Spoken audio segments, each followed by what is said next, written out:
That was close, but he's found a way to hold it. That was really close. He just made himself no way! Oh my gosh! Way! Oh my gosh! He blows his nose. I'm sad for you, kid. Oh my gosh! No, how? Oh my gosh! Oh my gosh! And 8,000 people just had a moment that they'll never forget. Oh my. And we are live once again with the Junior Speed Chess Championship presented by Chess.com. The one and only Robert Hess is with us today. And we're excited for yet another round of 16 matchup. Robert, and when we look at the reigning World Junior Champion in classical chess, Parham Maghsoodloo, taking on the young Italian Luca Moroni, what are your thoughts on what this matchup brings to us here today? Well, firstly, I want to welcome you because I was doing the Friday match. I'm doing tomorrow's match, and I've missed you. You know, where you been? Happy belated Father's Day to you. Thank you. Hope you had a good one. And, well, I guess the best present for you as a belated gift is this matchup between Parham Maghsoodloo and Luca Moroni. And, well, if we're being honest, it has to be all Maghsoodloo because the Iranian is, as you mentioned, the World Junior Chess Champion. He is an amazing presence on Chess.com server, always a force to be reckoned with in the quickest of time controls. And Moroni is a very talented player himself, so I wouldn't count him out, but I have to give all of my pre-match prediction to the Iranian superstar. Well, we already see the first of nicknames coming out there in chat, move by move, Parmesan versus Macaroni. Together, maybe we're going to have an exciting dish today. Well, let's bring up the bracket here and talk about where this leaves us. Obviously, you can see that the round of 8 is starting to look a little more clear. The entire left side of the bracket is known. So today and tomorrow, we will be finding out who the final members will be in the quarterfinals. Will it be Parham Maghsoodloo, as you can see, over Luca Moroni, or will Moroni achieve what many people would consider to be a huge upset and move on to the next round? But let's remind everybody who's tuning in somehow, maybe for the first time, what the rules are to the Speed Chess Championship. Just sort of set the tone for the flavor of this pasta dish that these two guys are going to bring us. We've got 90 minutes of 5-minute. At this point, I almost want to refer to 5-minute as the classical chess portion of the Speed Chess Championship matches we do, Robert. That's how fast this thing is. 60 minutes of 3, and then a half an hour of bullet. As you just saw, we have a bracket of 16 players ranked by their FIDE ratings, and as the matches go on, if it is eventually tied, we have Armageddon. Of course, the ultimate prize that happens when you win the Junior Speed Chess Championship is getting into the Speed Chess. But let's talk about the cash prizes they also get, not only for every matchup, Robert, but for every game. And sometimes in matches where it's super close, every game is worth hundreds of dollars. But even in matches where it's not that close, there's still a lot on the line for these guys to play for no matter what. Yeah, absolutely. Each match presents them an opportunity to win plenty of money for playing some fun blitz chess that they play online for free all the time. But, there's so many layers here, Daniel, because not only are they trying to become the Junior Speed Chess Champion, the winner of the Junior Speed Chess Championship plays in the main bracket of the Speed Chess Championship and qualifies for the Isle of Man Grand Super Swiss, right? So there's so much to play for, especially for someone like Luca Moroni, who's not in the world's top 100 like Parham Maghsoodloo is. Yeah. Well, we've already done a little bit of talking about them, but let's bring up the players before we get started, let you get to know them. Not just Parham's haircut there, which, it's got style, and Luca Moroni looks like he just came out of an Italian suit magazine to join us here on the show. But jokes aside, these guys bring a great pedigree. As you said, it's very clear that Parham Maghsoodloo, because of not just his over-the-board strength, and he is the current World Junior Champion in the Junior Speed Chess Championship, but he's also the, I would say, the much more active player on Chess.com, and that's why we see him as a heavy favorite in this match. So, of course, anything can happen, and we will be here regardless and having a blast with you today, finding all the most entertaining and educational moments, and there we have our two players. They are strapped in and ready. Robert, your final thoughts before game one begins. I just also want to comment how nice these two people are because I see in the chat, Parham goes, "Good luck, dear Luca," and Luca was like, "Good luck, Parham." So they're just good luck, sir. Yeah, good day for you. I think Parham knows we're talking about him. He's laughing, but Parham is actually known as a chatter while he plays. So I'm guessing he's smiling because he's following one of the chat rooms that, of course, there's so many flavors you can pick twitch.tv/chess. If you're watching this at chess.com TV, of course, there's a chat room there. If you happen to be tuning in for this at chess.com's homepage, maybe you went there to look for a top article and it hits you over the head that there's a huge match about to start. Make sure you click through, come to Twitch, and hit follow so that you can be alerted for future chess shows. So without any further ado, Robert and I are ready. Shout out to the many members. We see Max, we see Steve is 5, Liam Shez, looking at the Chess TV chat. We've got International Master POUCIN, don't even know what that means. Diamond member, thank you, Bishop. And thank you. Thank you for being here, Mr. Bishop. And here we go. Robert, are we going to have a French today? Come on. Thankfully, we have not started with a French, and I hope we never get one because, well, then my emotes have to come flying out here. And we'd said be a traditional Catalan. So, Danny, you were kind of right about the classical chess and 5-minute portion because I bet you as the action heats up, we're going to be seeing less and less Catalan and more, let's say, aggressive openings, less positional. Though I know you're a huge Vladimir Kramnik fan, so Danny, I know you must be happy to see this in one sense. I love this stuff. I think that the Catalan is an underrated blitz weapon. Now, of course, when people think of blitz openings, you don't often think of a very positionally minded approach, one that Vladimir Kramnik championed for years. But the reason why, Robert, is I think when you play systems, right, when you get positions and structures that are almost universal regardless of what approach your opponent does, of course, nothing's truly universal at high levels. You want to make slight different move order changes. You know, that's like the footwork of high-level chess to make sure you get the best version of a middle game you might want. But still, the system is almost the same for white no matter what black does, and I think that can be really effective in fast time controls, right? Absolutely, and we see Georg Meyer do this all the time, right? Georg is the king of the online Catalan, and I don't know if that's been coined before, but maybe we have to give him that title. But it is true that some players really just rely on it as a great weapon. But right now, Parham is in a deep think, and he's down 1 minute and 15 seconds on the clock. And what I was going to mention, Danny, is that on Friday, in the match between Jeffrey Zhang and Anton Smirnov, Smirnov was the huge underdog, and he led 5-4 after the 5-minute portion. Now, you tend to think that the higher rated players will dominate the slowest time control, right? The more time that you have, generally speaking, the better player should get the good result. But it wasn't the case on Friday. And right now in this first game, he's down 1.5 minutes on the clock in a position that is, well, opening theory. And black can play a move b5 here, kick the queen away, and then play bishop c6 and get normal development as black in this Catalan structure, because if white does go and venture and capture the pawn c5, black will quickly regain it with moves like knight b to d7 and c8 and things like that. So I like black's position this early. Bishop c6 here without playing b5 is also, of course, an option. So interesting moment that both players are thinking. I feel like we are still in very standard chess theory, but maybe they're just getting their feet wet and getting settled in. Yeah, and it's an interesting point you put there, of course. Shout out to the chat again. We saw a 20-month subscription from Chess Bay, Grandmaster Karu Nakamura, politely saying he doesn't believe that the odds should be that much in Parham's favor, which I don't know that we really disagree. But, you know, that is what the stats say. But you made a good point, and I actually tuned in to the Smirnov-Zhang match on Friday that you covered for me. Thank you for, again, stepping in at the last moment. And I was surprised to see the score that Smirnov was up at the time, because I consider Jeffrey maybe a dark horse pick to potentially win the whole junior speed chess. I know people talk about Wei Yi, the 1 seed of, obviously, Ali Reza Firouzja, but anyway, so Zhang did eventually come back and win as the time controls got faster. And you and I have seen this so often where less time on the clock, real strength, and we call it, you know, the talent, the personality of players comes out more and more because they're relying solely on intuition. So not surprised Zhang eventually won, but in these longer time controls, it is usually where you want to see the underdog stay on the board, right? Or not on the board, like, you know, stay in the match, because this is their opportunity to maybe get ahead a few games. So.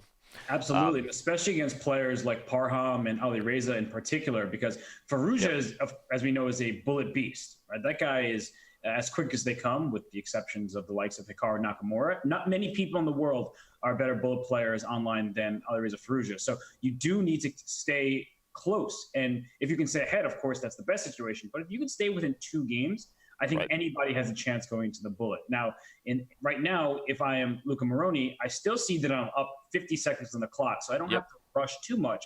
But what you are getting in danger of is, well, we're on move 8 in this game, so that's already clearly not the best time management for either player. But I want to stay a bit ahead so that as the game gets more complicated, I have more time to figure out the nuances. And right now, for Parham, you're in a very simple position. Nothing really has happened. So I am a little bit confused why both players have taken so much time. I mean, I don't know. I agree, especially because I was, touting the Catalan as maybe an underrated blitz choice when it's a system you know well and should be able to get structures you've played many times before.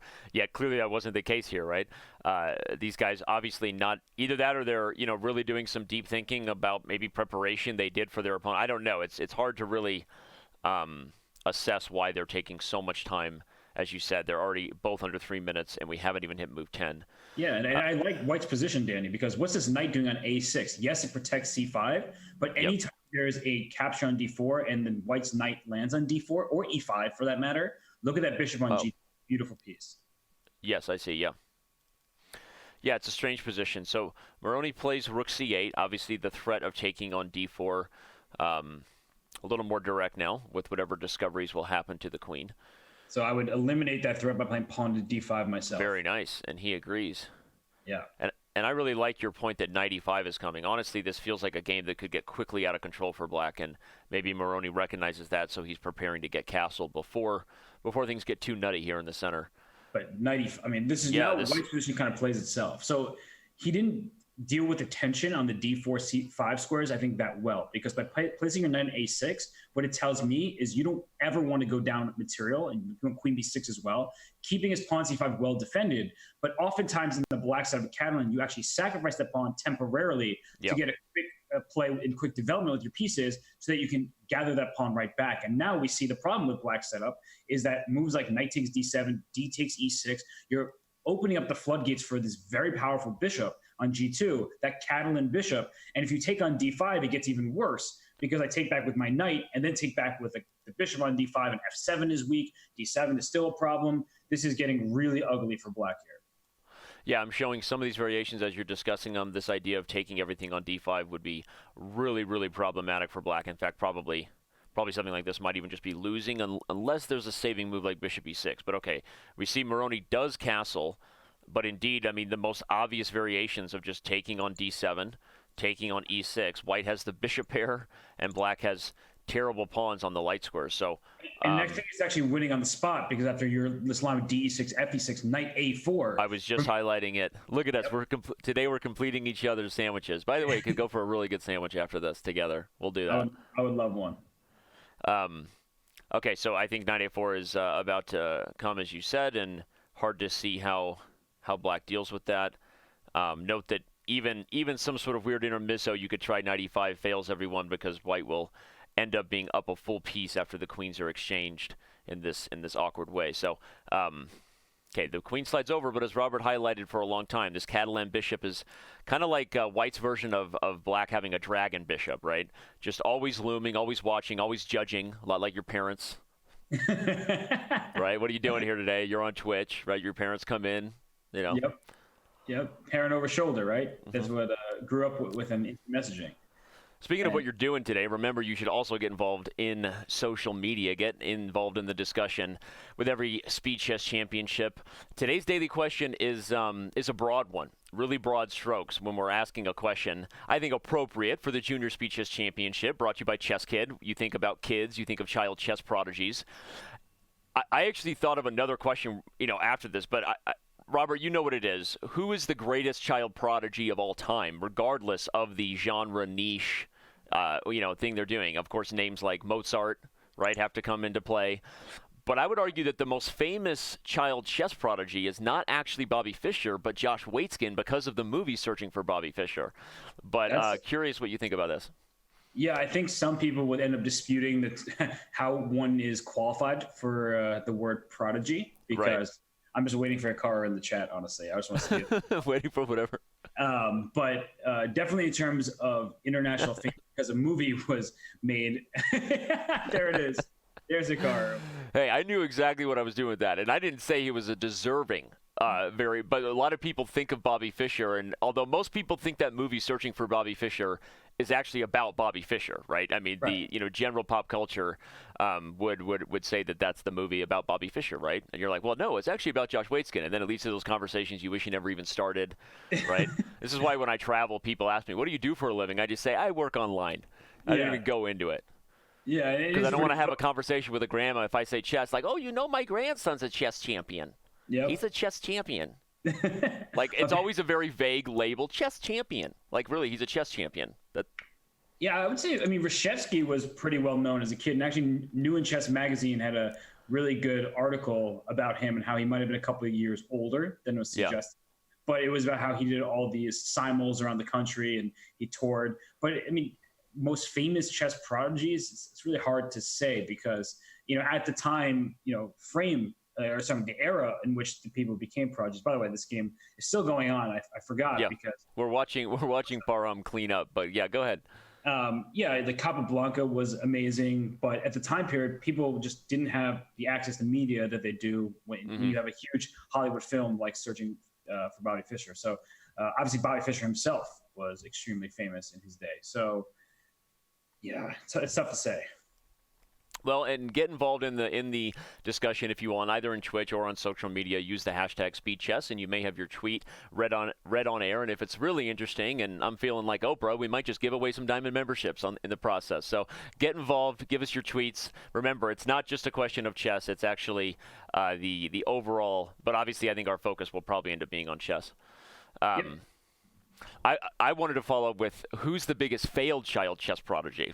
Wow, that's besides okay. yours truly. You just set this up. That was going to be my next follow-up. Where are they now of failed child chess prodigies? King G8 back, go. Uh-oh. Queen H7, it's over. Yep. Mate on H8 because that's nice pinned. And just like that, the first game is in the books. The checkmate threat on H8 was real. For those of you who wondering very quickly what Robert was highlighting, the knight is pinned. This knight controlled the escape square E7. And so Bob was indeed your uncle, and the next game begins. So not a huge surprise, right? Parham starts off on the right foot, but we'll see if Luca can show something maybe he brought to the table here. I always wonder if you're the big underdog in these speed chess matches, Robert, how much preparation goes into I think they really want to win, and so are they spending more time preparing because they're an underdog and this is an opportunity to surprise some people, turn some heads? Yeah, it sounded like on Friday that Jeffrey Zhang and Anton Smirnov both prepared quite a bit for their match. So it seems like they're all grandmasters, so they're giving each other great respect. But I would have to imagine that a player like Moroni is preparing more than Parham is. And we did see the time situation in that first game where Parham spent a lot of time by move 7. So that didn't seem like great preparation, though it did work out perfectly for him. And here we're in still a very topical line with a Queen C2 Nimzo, where Black has decided to strike in the center with D6 E5 rather than an early D5. And the big difference is in this kind of line is that instead of giving the dark square bishop for white more access, the D6 E5 chain kind of limits that bishop. Whereas if you play for E6 and D5 instead, the dark square bishop is better, but the light square bishop is a little worse. So it's a trade-off in which bishop is prioritized for white. Yeah, that's a good point. Although now that white has won the bishop pair, the question is Black trying to close the position out with this move E4? I mean, you would play E4 in a lot of cases if you already have C6 because you can immediately follow with D5. Yeah. But perhaps Parham's point is that if the knight comes to D2, he can guard E4 with the rook first, and that it's not really that easy for white to bring more pressure to this E4 pawn, especially now that the bishop on C1 is sort of blocked from developing itself to a square like G5. Exactly. You'd love to jump over the knight to G5, but you can't do it. But knight D2, I think, is absolutely met by rook E8, which is why knight G5 was played, because the knight can always go back to H3 if necessary. But I like these kind of setups for Black, honestly. I feel like the knight is a little awkward on G5. And, for example, if you take on F3 right now, you give white a tough decision, because if I take not with the pawn on F3, I always have to worry about my pawn E2 being a target, rook on E8. And by taking like this with the pawn on F3, now we move like D5, and somewhat quick development will ensue for Black. And if you play D5, C5, now we're changing the action towards the queen side, and maybe that's what white should do with having two. But I like this idea, and I think this D5 move is a nice little positional shot. In fact, look at Parham's trick here. I think he's trying to get the knight to go to E4 and then play D5 so that it arrives with tempi, and maybe makes it a little harder for white to just close up the center. So the line I was talking about was actually maybe would have occurred if the knight had gone to E4 and then D5 here with Robert's little positional trick. But okay, he settles on D5 without the tempi. I expect white to play c5, as you said. Yeah, absolutely. It'd be, I think, a big mistake not to play for c5 because, and there it is. Otherwise, you get stuck with some weak pawns in the center, some potentially isolated pawns. And now it's hard for black because, well, I guess I'm changing my mind as I see the action unfold. But what is hard is on this queen side, white has so much more space. Yep. But by the same token, well, what's white really going to do? I play knight f4 now and show you why that early h6 wasn't as good as leaving that h6 for later in the game. Because now my knight goes to f4, beating your knight into the e6 or g6 squares. Uh-huh. A knight trade is not bad for white at all, because then my bishop will land on f4, a very promising square where it always pokes pressure on the c7 pawn. So yeah, and maybe even lands on e5 eventually, depending on the situation. I like this move bishop d2 as well, though. It's simple and plans to kind of just challenge the only open file on the board there. I think that the position is going to be a little harder for black down the road, because despite the fact that white would love to move this pawn from f3 to f2, unfortunately it's not really possible. But other than that, I think that white's position has a lot more potential with the dominant space on the queen side and then the eventual bishop pair getting going. Yep. Okay, now you'll just put the rook on e1. And that was actually a very interesting moment right there, because you went bishop a6 to attack the rook, which is a very good decision. I'm talking, thinking that they can hear me, but I'm not sure if they can. So I think they can. Okay, so we're live. Hey, everybody. That was the test. You barely passed. Thanks for sticking around. We've got about 2,800 of you with us, and the Junior Speed Chess Championship, brought to you by Chess.com, continues here. We are only game 2 in. So Maghsoodloo is, well, getting his own queen in trouble, but maybe not. Look at that diagonal she owns, right? Is that a long diagonal? You're just happy to see me, Robert. Both. And I was about to say nobody puts baby in the corner, but Parham voluntarily put his queen in the corner over there. Yep. Well, which has been more improved? The queen on this h7, b1 diagonal, or this bishop, which is on g2, staring into its own pawn on f3, is now on h3, which may not be the biggest deal in the world, but at least that's a very useful diagonal, keeping a rook away from the c square. And if I can dislodge your bishop from c4, then maybe I can use the c file myself. And so if I'm white, I'm thinking here of move like knight to g2 and heading into e3, just trying to kick that bishop away. He decides to set on the trade. I don't like that. I really like the bishop on h3 as well, because it prevented things like knight g6 with a move like bishop f5 coming and pinning it. So interesting decision there to try to go out of his way to force the trade. This e5 square is calling my name. I really want to put a rook on it.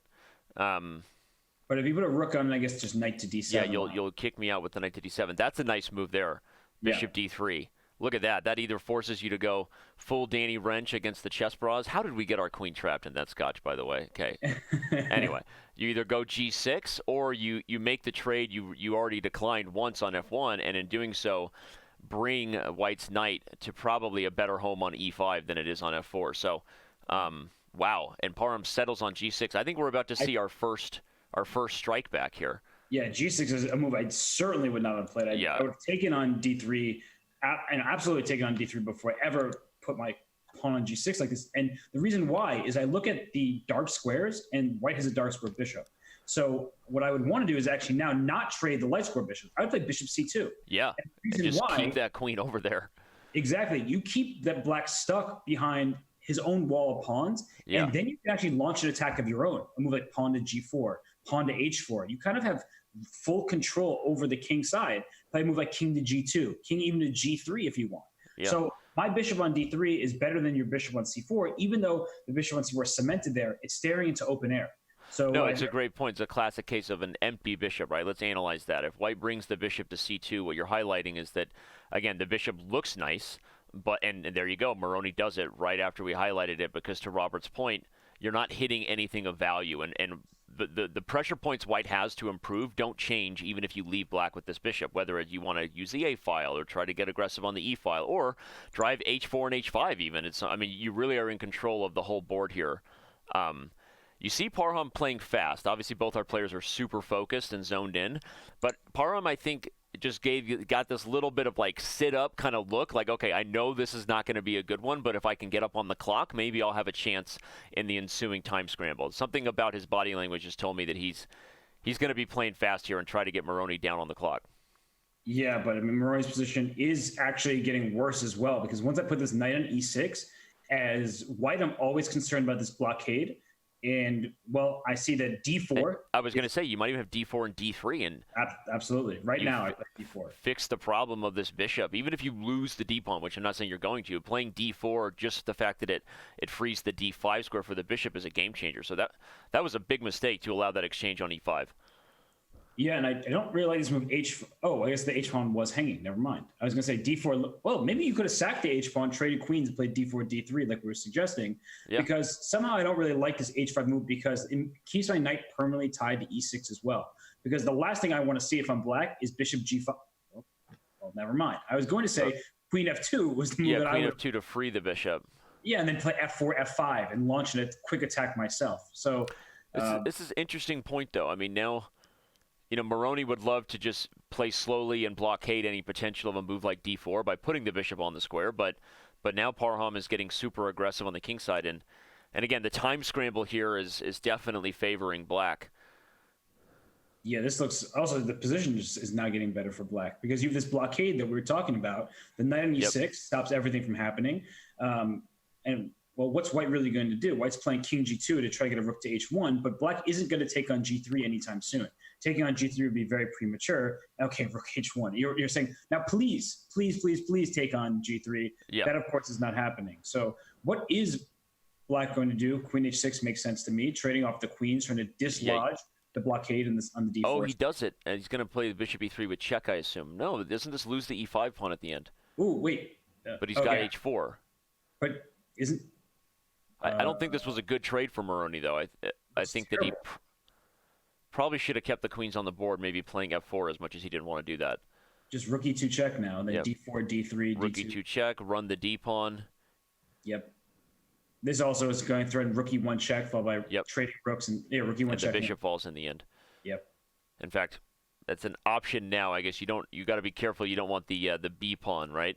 I think you get it, though. If you have rook e1 check, we trade on e1, go rook e2. Okay, he just plays simple chess. He decided to play it safe because white is so stuck. In fact, I don't know that there's really a clear way to save the piece. Very nice. Threatening rook e1 checkmate. Oh, and he misses it. On the Love board. calling my shots right there. Hey, Puzzle Rush morning for this guy. Look at that.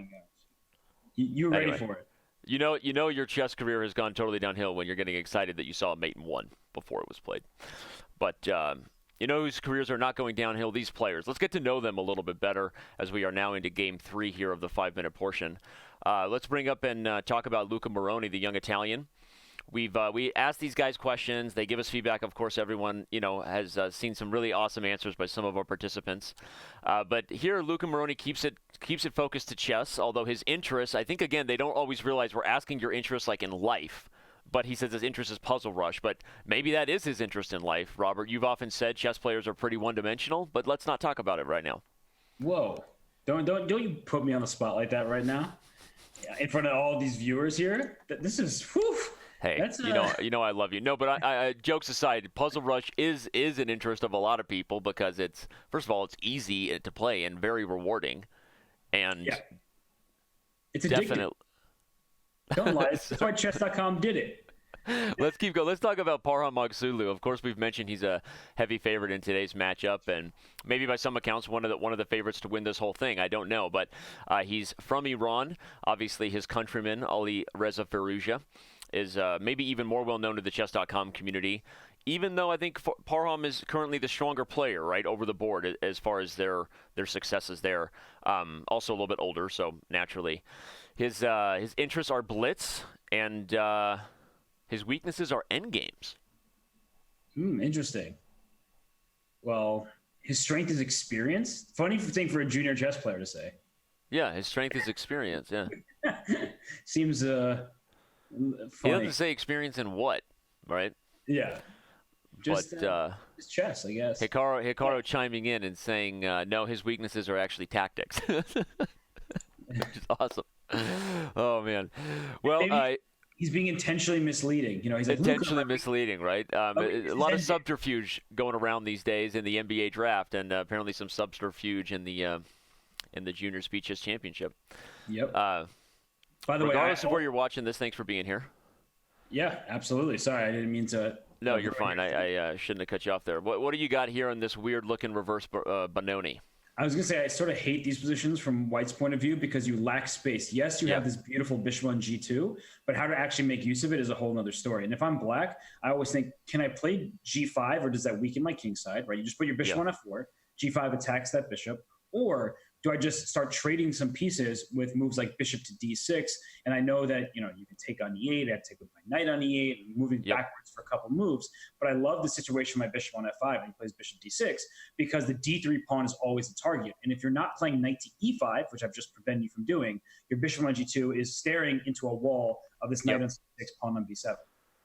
Yeah, and of course the Achilles heel in this structure, normally we talk about it for Black and a Benoni, but now it's for White. Obviously this D3 pawn is a forever target, and the bishop on F5 can maintain this diagonal even if it needs to retreat to squares like G6 or H7. So, here I guess Black can debate, is he taking with the knight or is he taking with the queen? I guess both are possible. You're trying to anticipate the future of where you really want those pieces. Yeah, and it's a very tough question. I think knight and then put your queen on F6, rook on E8, but the queen on D6 is very powerful because it permanently stops any knight E5 ideas. It also keeps an eye on B4 breaks. Not that that's really going to happen anytime soon, but I do like having my queen there, protecting C5, stopping the B4 push. I think that Black has two good options, and I wouldn't spend much more time than he already has on it because he is ahead on the clock.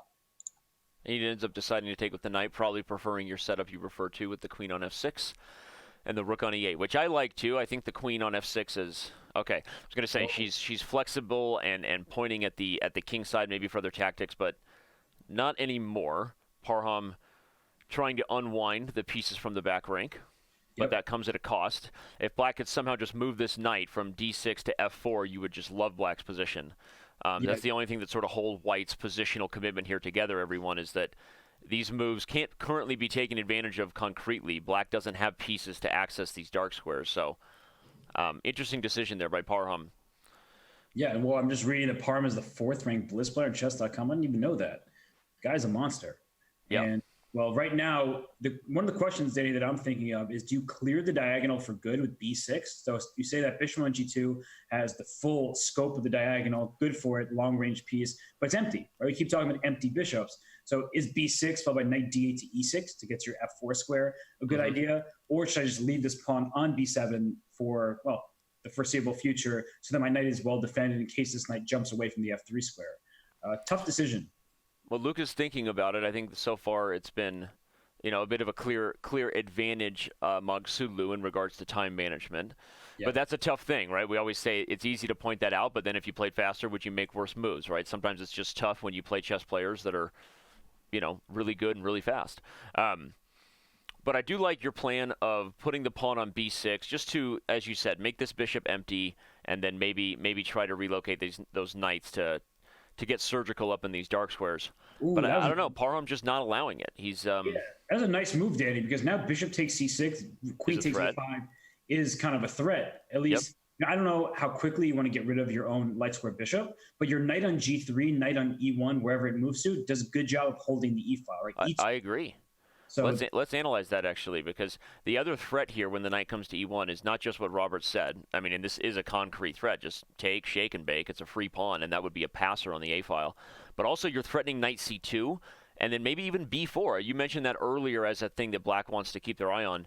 So even if somehow, let's say, Black deals with this threat and removes the knight from the bishop's scope, now you have to worry about this common kind of breakthrough in this structure where you play B4, and then you undermine the protection of the D pawn.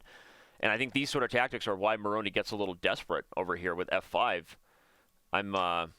Yeah, I guess he couldn't just sit back and just stay put, because also another idea was bishop takes C6 and F4, or in some order F4 and then bishop takes C6.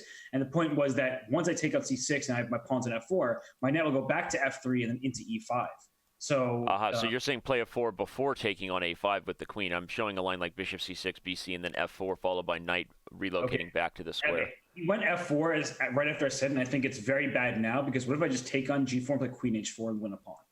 Like take queen H4. Yeah, maybe a little bit.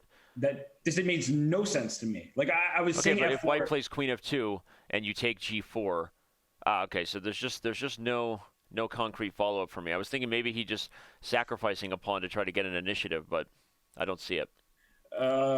This is one of those moves where you have so many good ideas and you also have 2 minutes and 15 seconds, so you need to put it all together. This just to me hangs a pawn, and I could be totally overlooking something, but at the very least, I see black getting clear counterplay in a position that was starting to look very good for white. Yeah. So I don't think Parham took the necessary time, and I see his reaction. He doesn't look thrilled. Yeah, he looks like he also wishes he could move the pawn back to f2, a feature coming to Chess.com in 2021.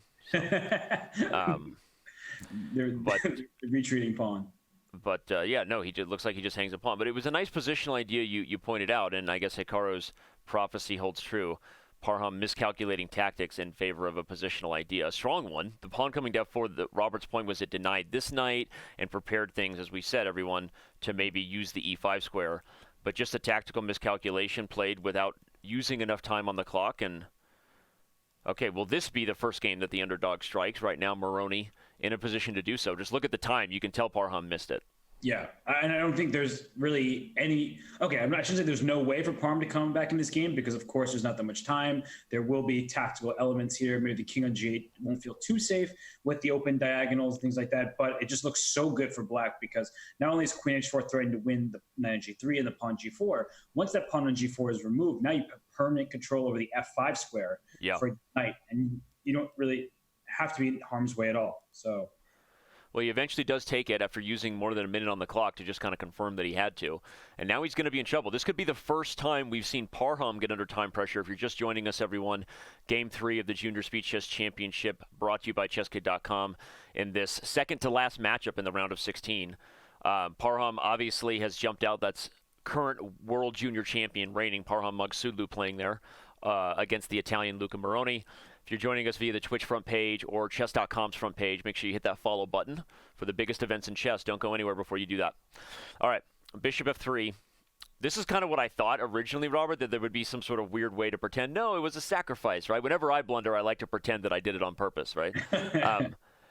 But, okay, as long as black didn't take on f4, everyone, that would have lost the queen immediately due to a discovered check. It looks like Moroni may be getting his first win here and keeping this match close. Yeah, I mean, black is up a pawn. You have the outside pass pawn, even in the case the queens get traded, or even h-pawn, which is an annoying decoy in the endings. It keeps your king to the side of the board while plenty of the action will happen in the center. And this bishop is still hitting d3, right? So, and it's such an Achilles heel. Now white really wants to get rid of it so that this knight can rejoin the game without having to guard the pawn. But I would definitely take that. Take the bishop. You could take it with the knight or the bishop. I think this is the right call. Now you have a passed d-pawn. Can you go a4 at the right moment and just undermine? Yeah, I love that move, Robert. Look at you eating your positional Wheaties. Yeah, I'm just undermining the defense of your c-pawn. So let's show that real quick. A4, I think, will be played here, and the idea is that you just create more. You could even take on c4 right away, or just play knight a5 and eventually take on c4 with the other pony, and white's queen side just completely falls apart here.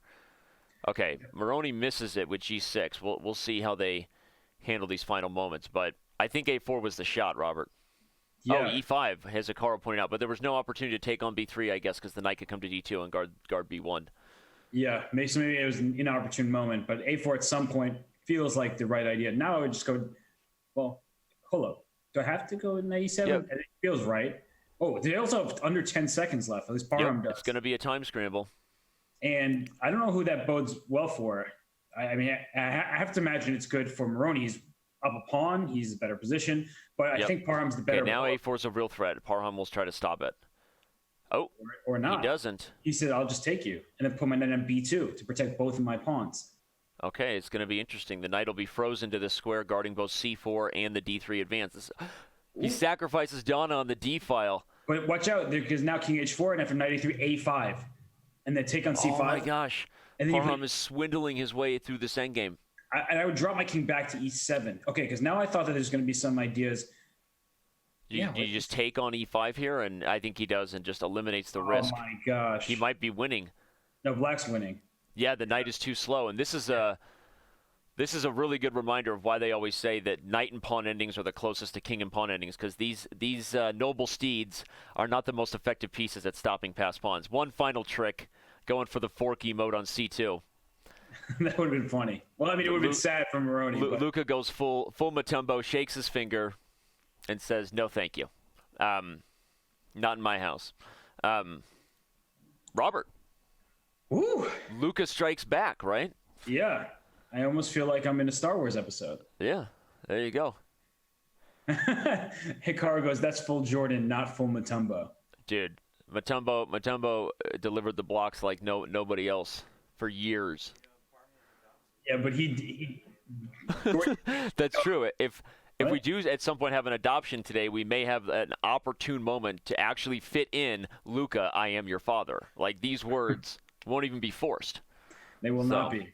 But yeah, Hikaru's right. But MJ's dunk on Mutombo, giving Mutombo the finger wag in response. Hikaru, I was just trying to make a reference to my emote so people would use it, and now you're just embarrassing me. All right. We have a Nimzo. We have F4. I like these types of Nimzos for white just because I don't even care about C4. I'm going to go E4, E5, and okay, thanks for stopping my plan. It's so you, though, to not care about your double kind of weak my double positional pawns. I play the Nimzo as black much more often than as white. So, but I know the move D5, regardless of unnecessary references to a repertoire that nobody cares about for Danny Wrench, let's analyze this and show the reason why. Because in these Nimzos, there are often lines that occur like this where white tries to go all in for the king side, knowing that these ugly ducklings on the queen side are positionally doomed. You don't even waste your time with them. Just giving an example where you try to open up the king side and create new diagonals and new inroads for your pieces at the cost of the pawn. Yep. But F4 really declared intentions for that, and Parham was like, you know what, I'm going to switch gears. The problem with D5, though, Robert, is, so you allow white to get rid of the ugly duckling pawn, but in the process, you also ensure that there really won't be any big advance at the center here anytime soon. Yeah, but as we get to the game position now, when all these trades have occurred, you look at that C4 square, and I look at my knight in C6, and I understand perfectly that my knight wants to go from A5 into C4. And what this is going to be is light square control. When you have a bishop versus knight dynamic, the bishop can be great because it's a long-range piece. And I go F5 immediately here. You have to play F5 without even thinking, because if what Robert's highlighting becomes true, I'll just analyze real quick, imagine that black gets F5, even if it's not good right away, right? But if something like F5, queen D5, and then the knight comes to C4, this is the kind of positional dominance on the light squares that bishops have nightmares about, right? Just being completely dominated by a knight on C4. So indeed, Luca plays F5 to kind of prevent that stuff from happening, right? And he's honestly taking advantage of the fact the knight is on A5, right? Because the knight is not a long-range piece, and it's on the side of the board, which means that you can get quick play. I play bishop H6, rook A1, maybe rook to E6. Just very quick play in the center of the board, and on the king side, where my pieces are ready to play, or the queen's on G4 perfectly situated. So I play really quickly, like I said, bishop H6, forcing a move like queen to D7 to stop the checkmate. Remember, the pawn's pinned. Then after queen D7, rook A to E1. Maybe rook F to E1, actually, because I want to keep my A pawn protected. But I don't know if it really made a difference, but just play bishop F4, then play rook E6, then play rook F1 to E1. And I don't know. This looks like white is picking up some steam here. Yeah, it's one of those weird things where, like, if you gave black just a couple moves, right, to establish the knight on C4 and get that grip that we were talking about, the light squares, black would have been positionally dominating. But the initiative has just prevented black from coordinating. And I really like your point of rook E6, and that just executes and shows how well placed that pawn on F5 is as a catalyst for the attack, both opening the dark squares and using a square like E6. The one good bit of news for black is you can actually give up the C7 pawn, and that often helps you. So, for example, if black went queen D5, and for some reason white took on C7, there can be a quick counter with rook C8 at the right moment, ganging up on the C3 pawn. So I would not focus on this. That's the queen side if I'm white. I'm just trying to go rook E6, rook to E1, take over the E file, keep pressuring black, because if you ever take me on E6 and I take back with my F pawn, that's a beautiful passed pawn there in the center. Yeah. I love that. It's a great point, and also an educational one for the viewers in this structure to recognize that just because a pawn is free doesn't mean it should be taken. That idea of the C7 pawn really would be a bad one to take. But all right, Parham, he plays C5. I think this makes sense, even if you're opening the position, which you think you don't want to do if your opponent has a bishop. At this point, black has to have some sort of aggressive counterplay to stop white from just focusing on rook E6, doubling the rooks, and just really making black's life hard. So C5 makes sense from that perspective. And you kind of have to take it because otherwise black is just going to go take your pawn on d4, which is a nice central pawn you don't want to give up. And if you take c5, I don't know if black's going to take back because there are some sort of typical rook c8, right? Again, a similar idea.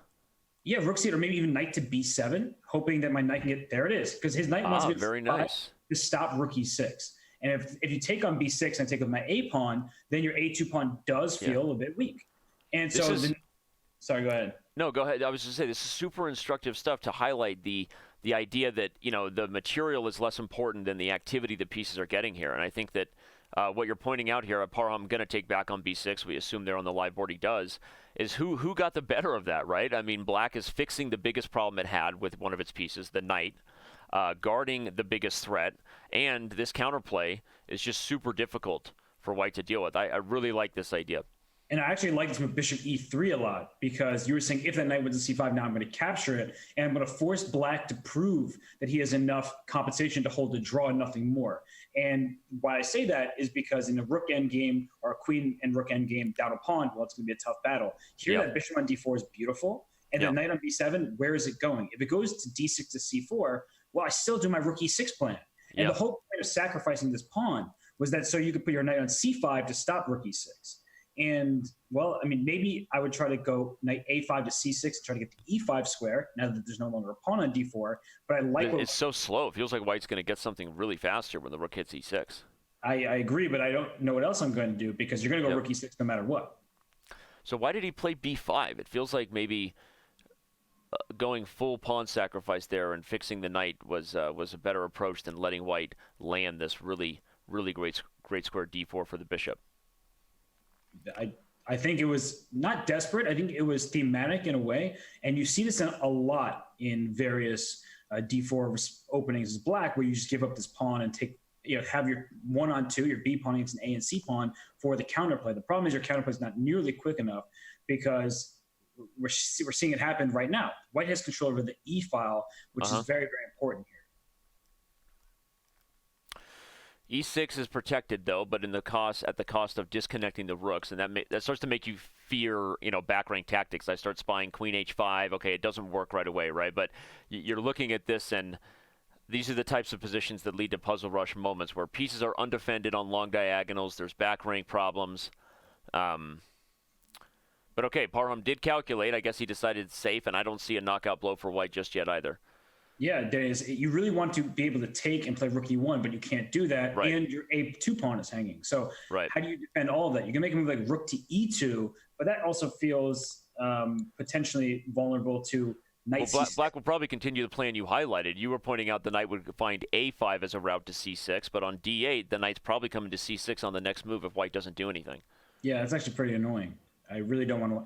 So I'm trying to figure out a way so I can play bishop f2, but I really don't want to give up my a2 pawn. But the question is the e file more important than that pawn on the queen side, right? Like if I play bishop f2 now, and you beat me on a2, and I trade rooks and play rook e1, am I somehow back rank mating you, as you pointed out? Like that's a very well. This is kind of a similar idea he's doing with the rook on e4. He's giving up the a2 pawn to double on the next move, right? And I kind of like it actually.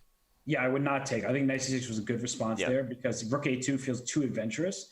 And now you need to make love for your king. So but h6 runs into queen g6 ideas, and that kind of scares me too. Ooh, b4, trying to undermine the protection of the bishop. Thematic stuff, good stuff there.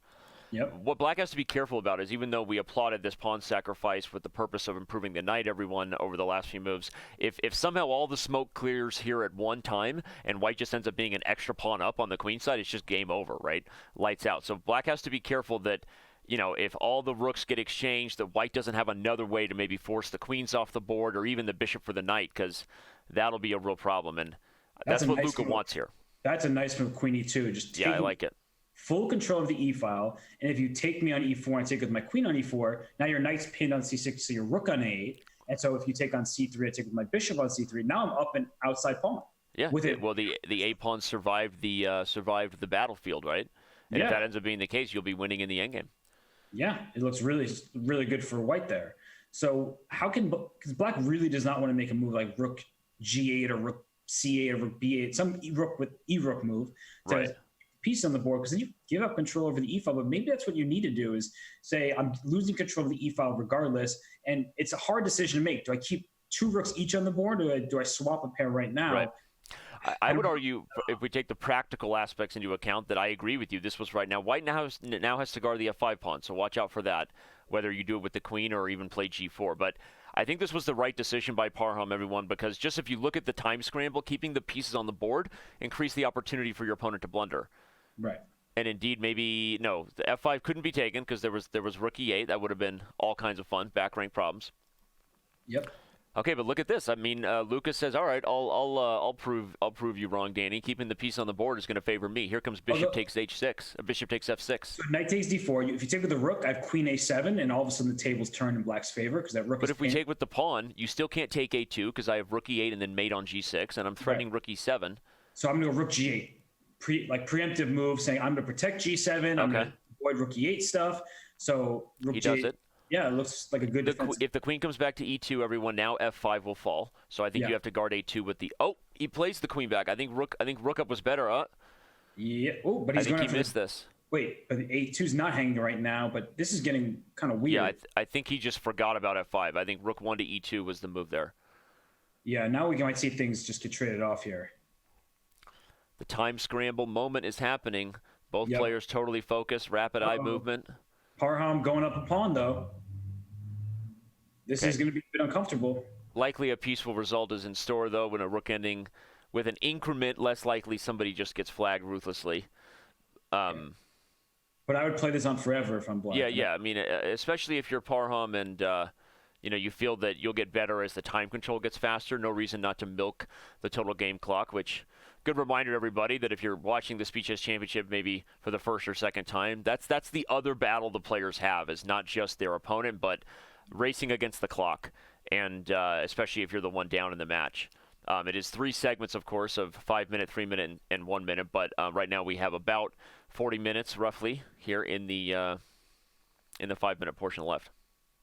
And I wonder, because Luca was up a pawn for the majority of this game, but it was never clear, right? It just looked good for him. Are you gaining confidence that now you won game 3 and you're still holding and we're on the better side of this game, game 4? Or are you kind of upset that you didn't level the score and now you're going to be facing Parham again when he has the white pieces? Well, I mean, I think you're always upset as a chess player when you feel like you should have won, right? Because that's one thing that makes chess different than other sports, right? If you get an advantage mathematically, like, you're supposed to convert on those things, and that's something you're trying to do every time, regardless of the strength of your opponent. Yeah. Whoa. So I think he's going to be upset from that perspective, but also if he's just not lying to himself about the match, he's definitely the underdog, and 2 good games in a row, you got to feel good about it. Why did he go king f1? I have no idea. He just just walked right into but G4. You give up the check. Oh, this could be a disaster, losing a rook ending. That was close, but he's found a way to hold it. That was really close. He just made himself. No way! Oh my gosh! Way! Oh my gosh! He blows his nose. I'm sad for you, kid. Oh my gosh! No way. How? Oh my gosh! Oh my gosh! And 8,000 people just had a moment that they'll never forget. Oh my! Are you kidding me? That was unbelievable. That was bananas. And Liquid Egg, cheers for blunders, right? I like monkeys will dance for tips. That was ridiculous and sad. Because there was no way to lose that game except no way to lose that. He had already repeated the position a couple times. Oh my gosh. Oh man, that's painful. And those are the kind of backbreakers that on the one hand you want to say, like, look, I know I beat myself. I can let it go because I did a lot of other things good in the game. But as chess players, it's like we're not good at doing that, right? This is where a rest day would come in handy if you were playing in an over-the-board tournament or something where you had some time to relax. Tilt is real in these formats, everyone, because there isn't an opportunity to do what you would want to do right now, like maybe throw your mouse out the window. If you do that, how are you going to make your next moves, right? Maybe go full chess bra and break a chair over some bet or something, right? You can't just do that when you're on camera. I'll go full Dr. Dragonitsky when I beat him in that game. And he break your hand, right? It's like there's not really an opportunity to let that emotion out. Not that I'm advocating that anybody should deal with their anger or rage issues in those sort of violent ways, but it has happened. Danny, I don't know what to say right now. I'm speechless. That was nuts, man. I had just said, oh, it looked tough, but like he's out of it. He found a way to hold it. Yeah, then he gets mated in one move. But okay. Wow. I'm going to try to breathe and focus on the chess for a second. Now, if you look at this position, the reason he put his A rook to E8 is that there's nothing happening on the queen side. So really, Moroni is spying the day or eyeing the day where he would G6, move the knight, play F5, and use that rook on F8 for a clear purpose. Now, I think Luca's been playing quite well with the black pieces thus far, as my voice cracked when I try to say that. But yeah, he's been playing pretty well with black. I think he's been getting nice positions out of the opening, including this game. And I think knight H5 followed by F5 is something that could be played here. No, Moroni has played pretty well, right? I mean, we were talking about that last game being one that he should have won, and would he be upset with a draw? Okay, he ultimately just, self-mated there. But you do have to just continue to focus on the next game, and the best chess players, the best athletes really always talk about that short-term memory loss, right? Where when you believe in your skills and you're confident in that the next game is a new start and you can, as long as you execute, you believe in your ability to beat anybody, then you have to have short-term memory loss and forget the times when you didn't, right? But it's always easier said than done, especially in a format like this. Yeah. I mean, I think you just got to think that even the best fall down sometimes, right? Yep. Were we about to burst into song together? I thought you were going to join me. You were like, like, was it we were going to Leah, like, pick yourself up and try again. You can't. Never. All right. Well, the relocation of the pieces is instructive for those who want to know how to play close center positions, right? So we've got this pawn lockage in the center, which means both sides have one break they're kind of ultimately aiming for. F5 for black, F4 for white. And so with this maneuvering that's happening here is just trying to prepare for that kind of opportunity. I don't know. This is not a great type of game to keep getting if you're Moroni and you're down in the match, Robert, because these types of positions I think will at best take a very long time to get winning chances, even in shorter time controls, right? So if he continues to be down, I'm wondering if this repertoire in these close positions are something he goes away from.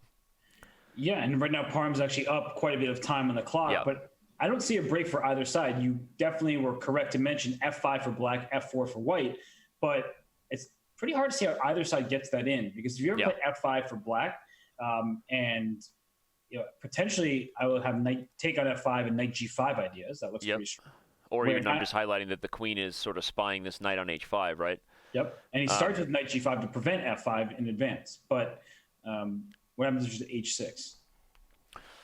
H6, he's going to go back to H3 with the knight, I think, and then keep the F4 option open. And the more I look at this, I feel like white got the better of this little maneuvering game that just happened. Bishop F6 is a move to consider. Yeah, for sure.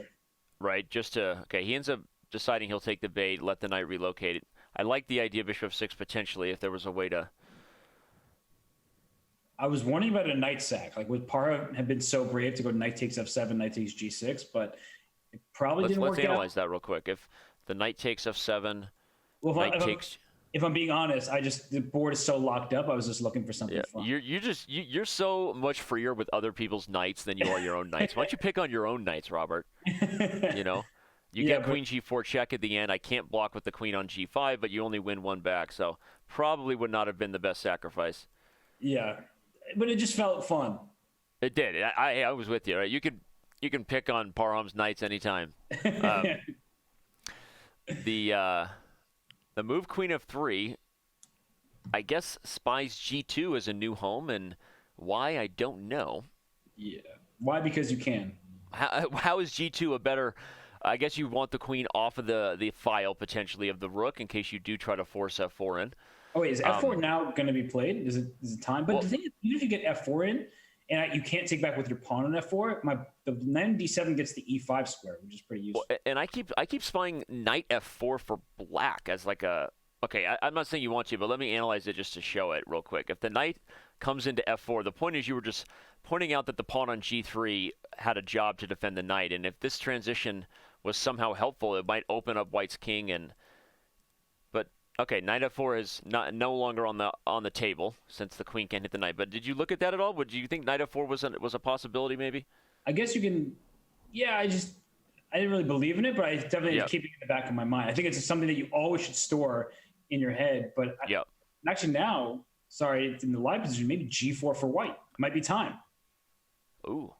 Because your knight can't go to F4. We were just speaking about the F4 square, because I win a pawn if you go knight F4. And well, I mean, I could go full Bronstein, sacrifice it to try to use the E5 square with a piece. Yeah, never go full Bronstein, though. Hey, go half Bronstein, and before you know it, you've got two Smyslavs and a Bodvinnik. And if you don't go there and you go backwards after G4, then I just go G5. Yeah, right? and the reason this works, everyone, Robert's highlighting, is because G5 comes with tempo. If it wasn't for the fact that the pawn attacks the knight, black could always meet G5 with a move H5 and just close off the counterplay. But in this case, obviously that wouldn't work. So Robert's idea is a useful one to keep in mind when you've got what we like to call anchors in a pawn structure. These pawns here can be anchors for your attack if you can force them to open up their own king by capturing.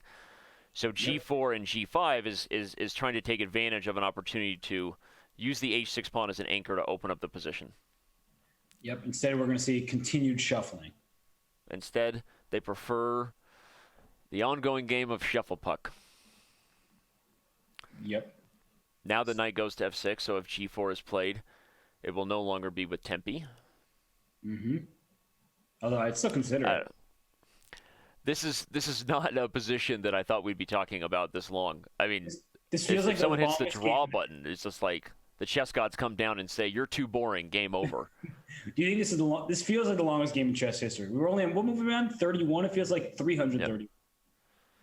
One of the things that we really haven't been touting very much throughout this entire Junior Speed Chess Championship, Robert, that we need to announce and make official because it's been something that is a very big deal. It was recently given the final approval from FIDE and the organizers that we work with at the upcoming Isle of Man International, the Chess.com FIDE Grand Swiss. But the winner of the Junior Speed Chess Championship also gets a promised spot as a wild card to the FIDE Grand Swiss at the Isle of Man. So want to mention that. Why? Because I think it's a big deal and it's important. And for some reason, we've done this whole season and not even really touted that in addition to playing in the main SCC and all the prize money, that's another thing on the line for these kids. Because as talented as they are, they're not guaranteed a spot in an event like a FIDE Grand Swiss, right? So it's a big deal. Well, I would say for the top, 4 or 5 players, they're already definitely guaranteed a spot because of their ratings. The top 100 players in the world by rating qualifies. So that means Wei, Parham, Ali Reza, and Jeffrey for sure in. And for the others, that's, even a bigger prize to fight for. You're absolutely right. Yeah. And, oh, gosh. Wait, white got the breakthrough real quick here. F4, F5. E5 now. Go E5, F6, win a piece. Have yourself a piece, man. What happened here? Wait, what? He didn't go E5? I don't know. He's got weird ideas of sacrificing on G5 and getting some sort of nasty discovered check on the king. Oh, but that was a weird move because now the queen is also undefended, so in some cases that could be an issue. Wait, but there's some tactics on G6 here. Knight takes G6, I think is good. If you take with a pawn on G6, our queens are offering each other. That's a problem. But if I take with a knight first, you take back with a pawn, I take back with my pawn with check, and your H5 knight falls. Okay, so let's look at that real quick. If knight takes, pawn takes, you take with check. Obviously, we're assuming the king can't really take here. Probably just a rook G1. But in any case, white ultimately will end up winning the knight on H5, and that looks like exactly what Parham has calculated. And the attack is about to get real rough. Knight to G5 check is a threat. Yep. And I don't Only 10 seconds to figure it out.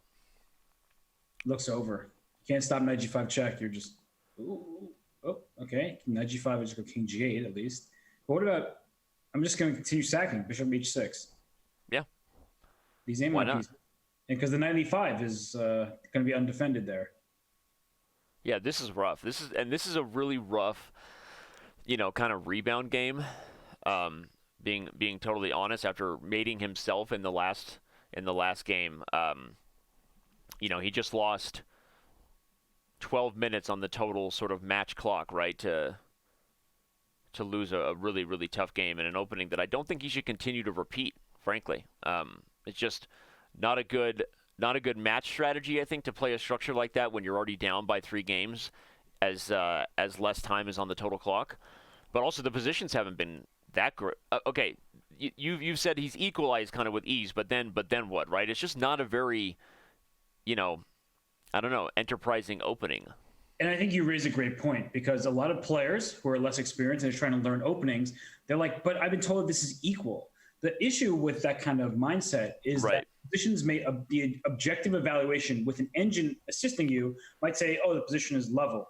But if you don't comprehend the ideas or you don't feel comfortable in the ensuing structures, then it's not a good opening for you. This is why I firmly believe that when coaches teach beginners chess, and they always teach, E4 is the first move, and that doesn't suit everybody, but they have to start somewhere. But the point is that some people just don't feel comfortable in certain openings. And it seems like for Luca Moroni, he's doing absolutely fine, and maybe in a classical time control, he would have been able to hold steady. But clearly, with this kind of you're just shuffling pieces back and forth and not really having any active play, that seems not to be his strong suit. Yeah. No, it's a good point. And again, on top of that, just the format of this match, regardless of a player's comfort level, the reason, like you said, a lot of coaches teach kids E4 is because even if they end up developing a style that later tells them, hey, I want to go away from E4, you're teaching them how to play those types of positions, because in some situations, you have to play positions that are suitable for that match. Like, there are must-win scenarios. There are scenarios where you want the game to get open and become tactical as early as possible because you need some victories, right? And so I think that add to the fact that, maybe you're not comfortable with it. If it doesn't make sense with the match scenario, you should go away. Hikaru talked about how Parham's weakness, according to Hikaru, is tactics. I think a lot of people are weak at tactics, compared to Hikaru. But if that's really true and he needs to open up the position, currently Moroni is not creating those types of games. But Parham just did it himself, and that cannot be a good move. H5. I mean, is there any way that's a good move? Yeah, H5 seems like a bullet move that you wish you could take back. Like, what if White just goes knight f5 here? Yeah, I was going to say knight f5 and bishop g5 are both. I wish I had the words. I wish there was something like bishop takes f2 and then I don't know, queen c5 check or something, but it just doesn't look like it does anything. Oh, actually, wait a second. So knight f5, you're going to sack on f2 and then have a king f2, but queen c5. Ooh, the knight can just come back to d4. D4, yes. Right, even knight e3 might still be okay, but that looks suspicious. Yeah, knight e3 might also be okay, but there was knight g4 and I was not sure. So, okay, he goes bishop g5. I think this also makes sense. The point is that the queen coming to e5 can be met by knight back to f3, which gains the tempo and protects the bishop. Yep. And White might be in a position to just move the queen up and then castle long very quickly, and this h5 pawn really is going to regret how aggressive it got. Yeah, this to me, this is just something that I would not play in a 5-minute game, maybe in a 1-minute game where your opponent doesn't have time to think. Because look at the clock situation as well. Moroni is down to 3 minutes, 17 seconds, so he spent quite a lot of time in the early stages here. So I think it's a good bullet opening, but just practically it's very tough for Black because White's plan is pretty obvious. Bishop g2, maybe queen d2. Figure out which side you want to castle. Put a rook on d. And your h5, h4 idea doesn't work with my bishop on g5. So I don't like it. Either way, Moroni needs a game here. Shout out to our moderator, Tundra Mike, in the Chess TV chat, who just pointed out that fact, that Moroni does indeed need a game. And shout out to all of our mods who do a lot behind the scenes and help keep the environment and the community what we want it to be. So we really appreciate it. Mods hanging out in the twitch.tv chat as well. We see you. We see you, baby, and we love you. Thank you for doing what you do. All right, queen e5. I think knight f3 comes. Right? Yeah. Okay. Yep. He does. And I don't think there's any weird tactics on f2, as much as I would love to sacrifice someone else's pieces, right? Go full Robert Hess. No, nothing on f2. Not yet, at least. But I don't think he's going to sack. I think he's going to back up the queen, and then I was suggesting Moroni should play something like queen d3 and get out of dodge quickly. The quicker you get the king out of the center, and I think the d-file would probably... Ooh, look at that! 94! I was not expecting that Threatening at all. mate on f2. Whoa, okay. We've been highlighting, I mean, we all smell the blood in the water about f2, but the point here is knight takes e5 would be checkmate, boys and girls. Wow, that caught me off guard. Yeah. Really, I was not expecting that. I still don't think it's a great position for black. Probably the simplest approach for white, just take on e4, play bishop g2, and get castled next. You could also take on e4 and play queen d2 if you're worried about moves like bishop to b4 check coming. So as fancy as that is, Robert, I don't really buy that it's a good position for black regardless. Can I also... I'm thinking, can I just go bishop g2 as well? Because bishop f2 check is just one check, and your queen on e5 is hanging. So like, can I gain the tempo somehow by just playing bishop g2? That would be nuts.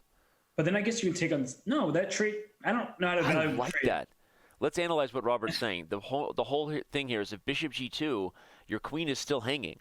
So you can take this check, and it looks and feels real good, but now what? Now your knight's under fire, your queen's under fire.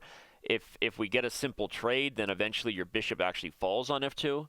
So maybe Moroni is taking his time to check on that, or maybe he's just looking to get some more food. As Elysium points out in the Chess TV chat, that Moroni has not stopped eating since we went live. So for those of you keeping track of that little prop bet, I'm getting pretty hungry. Someone just mentioned in the chat, Saucy Moke, I think that's Hans Niemann, says, doesn't queen d3 just win? But after queen d3, I think you go bishop takes f2 check, and after king d1, I have knight takes c3 check as well to save the day. Yeah, the knight hangs with check in that line. So then I can just move my queen away. And so I think your idea of bishop g2 is similar, but similar to what Hans is saying, but a little more accurate. But he's burning a ton of time. Yeah, I think this was the simplest approach, and now queen d2. Although actually Hans might be right, honestly. Maybe queen d3. I think that line that Hans said actually looks the more I think of it, the better it looks. I don't know. Looked pretty good. Because it was the idea that after you take on c3, the queen moves, you would have played e3 to trap the bishop? Yeah. I'm just thinking that in my head. Let me back up, because now people are irritated with the title players analyzing in their head. Hans' idea was this, everyone, that as Robert said that, I started thinking, oh, maybe he's right. The point is you still have this tempo, and if the queen moved, you have e3, and the bishop is just, right? Yes. Bye-bye Bonzo. Is that a thing people still say? Oh, speaking of bye-bye Bonzo, that's a skewer emote. No, not with check. Just kidding. False alarm, Dan. That's what they called me in high school. False alarm, Dan. That's a fantastic completely nickname. Unrelated reasons. Yeah. I'll let you use your imagination. Okay. Well, I no comment. Anyway, back to the chess for a second. But it looks really good with the rook on c1, obviously. Bishop but black doesn't lose a piece with bishop b4. So. Yeah, and you have to play that move. So I don't know what he's like. Again, these guys have. Are we all together in this chat? This has just been odd time management. This match, right? It just. But again, they keep playing moves that I guess are, surprising us and sometimes good. We just got a raid. Shout out to Alexandra Botez for sending 956 people our way. Whoa. Alexandra. Welcome. If you haven't checked out, by the way, Alexandra is doing daily videos after every Women's Speed Chess Championship match at our YouTube.com/chess channel. So at the main channel on YouTube, Alexandra's been doing analysis videos, sometimes of one game, sometimes of several interesting moments or tactics. So Alexandra, thank you for all you do for the chess community, and appreciate the raid. And again, go subscribe to our YouTube if you didn't know that she was doing those videos for the Women's Speed Chess Championship. Yep, and she just did the women's candidates coverage that just ended. That's right. Alexandra Goryachkina won the event, so that was... Which was amazing, by the way. We should talk about that another time. Yeah, domination. Yeah. And, a young future women's world champion maybe in the works right there, right? Yep, and she lost the final round game, but who can blame her, because it kind of didn't mean anything when you already won the event. But here... Yeah, let's see how this one finishes. How does Moroni have 17 seconds? Yeah, the time management, again, it's been odd. Okay, quickly move your knight, poke at d5. It's just such a... Why are we trading into the endgame? I don't know. I think Moroni at this point might be feeling like he needs to stop the bleeding. If you're just getting here, he actually checkmated himself in a game where he was maybe potentially could have leveled the match. He was down 2-1, but then certainly should have had a draw, but instead checkmated himself. So it's been a bit of a landslide since that. He lost the follow-up game as well. So Moroni needs to stop the bleeding, even if it means just a draw. Yeah, and it looks like this should fizzle out into a draw, but we've said those words before, and wait a second. No, okay. I thought maybe this pawn d5 would be an easy target. but not so easy. But still, I actually prefer white here, right? Knight d3 now, threatening some kind of bishop f4, knight f4 ideas. Shout out to Face Chess. We love you. Thank you for the bits and the support and all the love you give our channel over here. Thank you, Face Chess. All right, like you said, knight to come to f4. That would force the bishop pair to part because you'd be attacking e6 and d5. Yeah, so maybe I go bishop f4 actually. Try to use the. And Parham's getting low on the clock too. Bishop f4 for sure.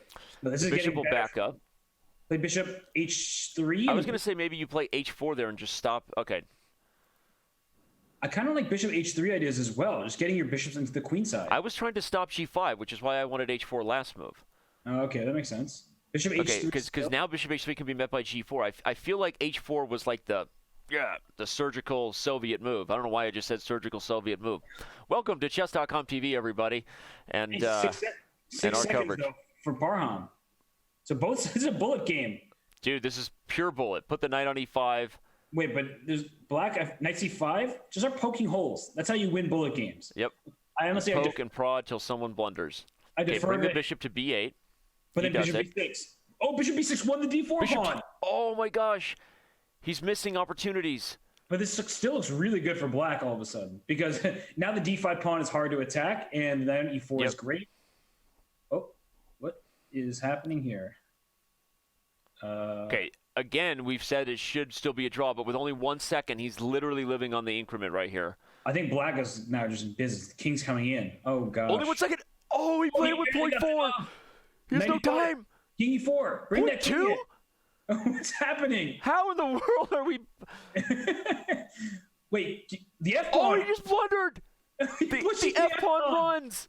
Wait, but is the d pawn running in response? So playing. Wait, 94. Way too many pawns, not enough time. White has to get A and G. It's not enough. The A pawn's too strong. Nope, the A pawn is just too fast. Red Rover. That was ridiculous. God, what a poor knight, right? Just, being laughed at by those pawns. Oh, my gosh. Yep. I mean, what a wild one. Honestly, very instructive, though, because in the start of the ending, it looked like white was the one pressing, and then he just let black get too active with his g5, g4. And just black took over. That h4 move, right? I mean, I think that the main thing white did wrong was just after getting the initiative, just not really preventing black from unwinding. But okay, easier said than done. It's also apparently easier to get games right now if you're Parham. He just seems to be in complete control of the match. Every time we think that Luca might be about to strike back, something odd happens. So. Yep. And I think we're going to have to ask after the match about game 4 when it's 2-1 in Parham's favor. And like rook end game was rook and pawn. Yep. And he simply blundered checkmate in one move. That could have really just ended the match right there. And of course, there's still a lot of time left, and we'll see how these players continue. Luca's been playing pretty decently in many games, but unfortunately the results are not going his way thus far. And Parham playing different openings that are not concrete. And what I mean by that is there are no forced tactics, there are no forced trades. We see that only one pawn has been traded in French. And he's going to play moves like knight f1 to e3, or maybe knight b3. Okay, what do I know? Even b3. But he's not like committing to too much. And I think it's been really helping him because he seems to be better in time trouble.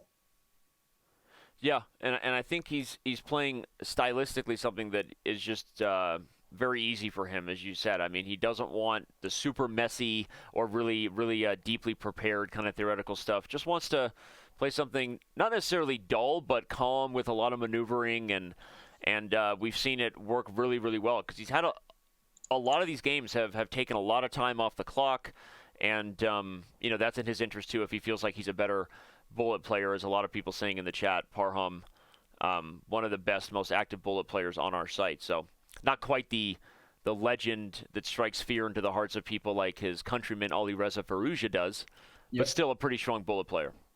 Absolutely. So whose attack is coming first? H5, G4 feels like black is first of the big punch here. Just give the D5 pawn. You don't even care about it. H5 and G4.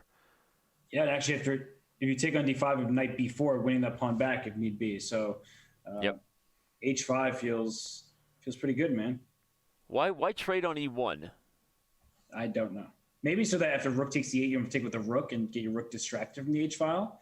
But I don't particularly agree with the decision, but I Yeah. still think D4 comes so quickly that Black, wait, is there some 95? No, 95 doesn't work. I always think there's a rook on h8, there's a bishop on b2, so maybe white can play a move like knight to e5, with the idea being that if we trade on e5 and I take with my d pawn, I have e6 next, but it doesn't work because simply the rook will stuff at the e8 and pin the pawn. Well, I still like this idea for Black, as you said, h5 and g4, and we were willing to give up the d5 pawn before. I just don't know that it made sense to sacrifice the e-file, and maybe there's even this weird move rook e6 here, which I think knight e5 now. Or knight e5 now. I was thinking rook e6 because you can't take d5 without the f5 knight falling, and I threatened f6. That also might be a reasonable option. I'm always worried about g4 and then giving up all my pawns for that, but yeah. Knight e4 is also a move here, threatens f6, and knight e4 looks good too. Right, if you take d5, then there may be other discoveries, whether I take on d6 or play knight c5 and try to... He goes for it. He plays knight e5. Robert, he decides that he's with you this time. Time to sacrifice some knights.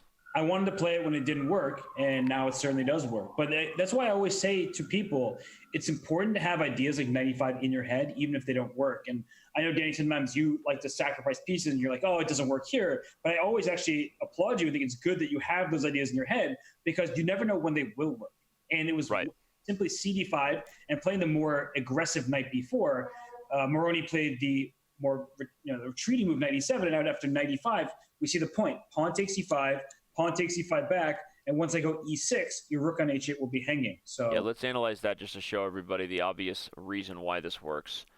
We're taking for granted that this is kind of the whole point, although there is a move like queen e8 in the end, and in theory, Black does get 2 minors for the rook, although there's still a very strong passed e-pawn, and could be very, very difficult for Black. But, okay, Moroni decides he's just going to put the queen on e8, but the time he took there maybe suggestive of the fact that he kind of missed this coming idea of knight e5. And now your move knight c4 or knight e4, I was going to say, looked very powerful, just continuing to hammer away at that f6 pawn. And all kinds of weirdness here, right? The rook is pinning the knight. This pawn is pinned to the king if there's tactics on d6. So you just have to be really careful. In fact, there's actually an awkward threat here. Is white threatening to play a move like g4? Just kick the knight out of f5, and then there's ensuing tactics on d6. So not anymore, obviously, but there was a threat like that. Yeah, and there's also a threat of rook takes e7, actually, with the queen on e8. That would have been a beautiful tactic to make use of everything you pointed out, with the pawn c7 was pinned. So if we made like some random move instead of queen d7, like rook to g8, right? Then I think your rook takes e7 would have been a really, really nasty move to see on the board. Elijah Dat in the Chess TV chat calling for a 28-1 Parham match victory. I don't really think that's going to happen. But what is going to happen is answers to our daily question that are already flying in on Twitter. We've got a good one, apparently, from @MysteriousMissed8. Says, I think Wolfgang Mozart. I'm not Amadeus, okay. But obviously, the whole child prodigy thing ended up leading to an interesting discussion earlier in the chat about what really defines a child prodigy. But Mozart is someone that comes up often in a lot of just any sort of references to how amazing people can be at such a young age, and having mastered the symphonies that he did. So anyway, Mozart, there you go. I would say that, Josh Waitzkin still. Most famous, maybe, yeah. But again, if you do have a different answer to our daily question about who do you think the greatest child prodigy is of all time in any genre, the Junior Speed Chess Championship this year, of course, presented by our partner Chess.com. So whenever you think of kids and chess, chess is often used as a reference in pop culture for referencing a child prodigy, right? You see it in movies and TV shows like, oh, it's like a child chess prodigy, right? Yep. More than other things, I think, right? You don't always see them refer to like a music prodigy 3-year-old, but you do see that and come up in a lot of pop culture, a child chess prodigy reference here and there.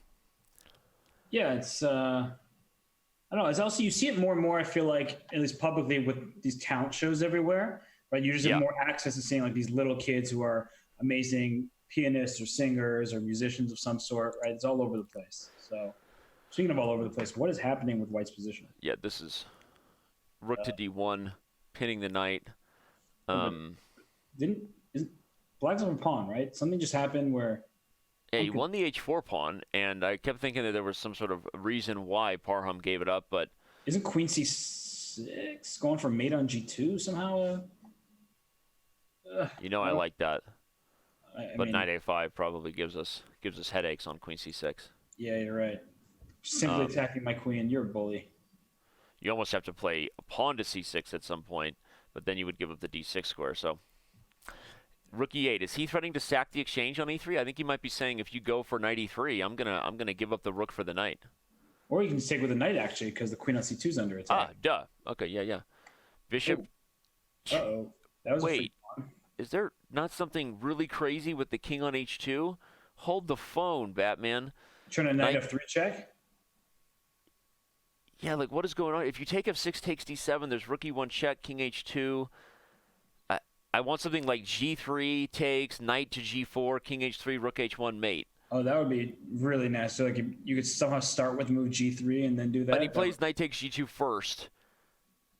I guess he's going to play knight f4 next. Or queen c6. Mm-hmm. With the problem with queen c6 is queen f5 check.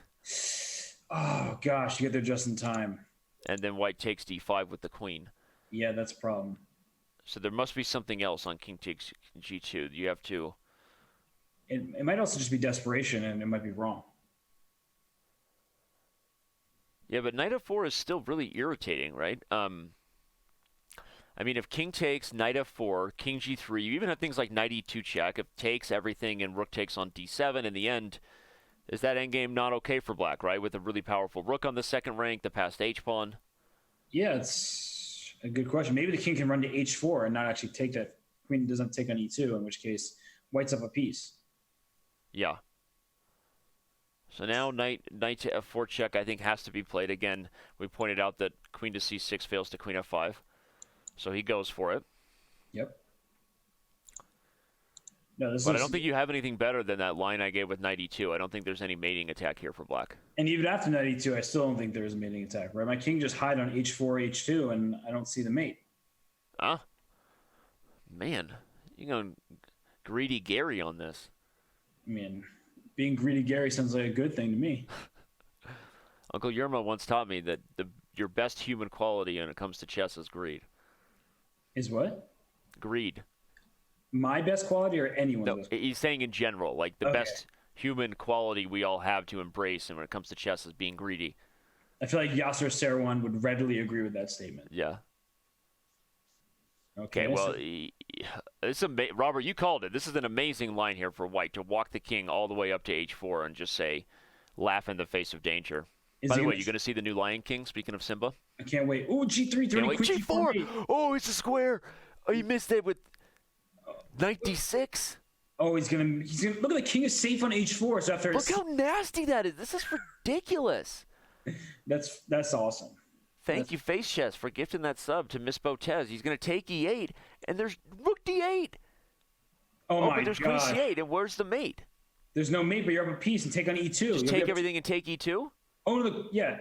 Oh, he didn't take e2, though. Maybe he could have. Wait. Queen h2? No. Queen f2. Queen f2 was winning. Queen f2 still winning. Oh, my God, he's missing it. No.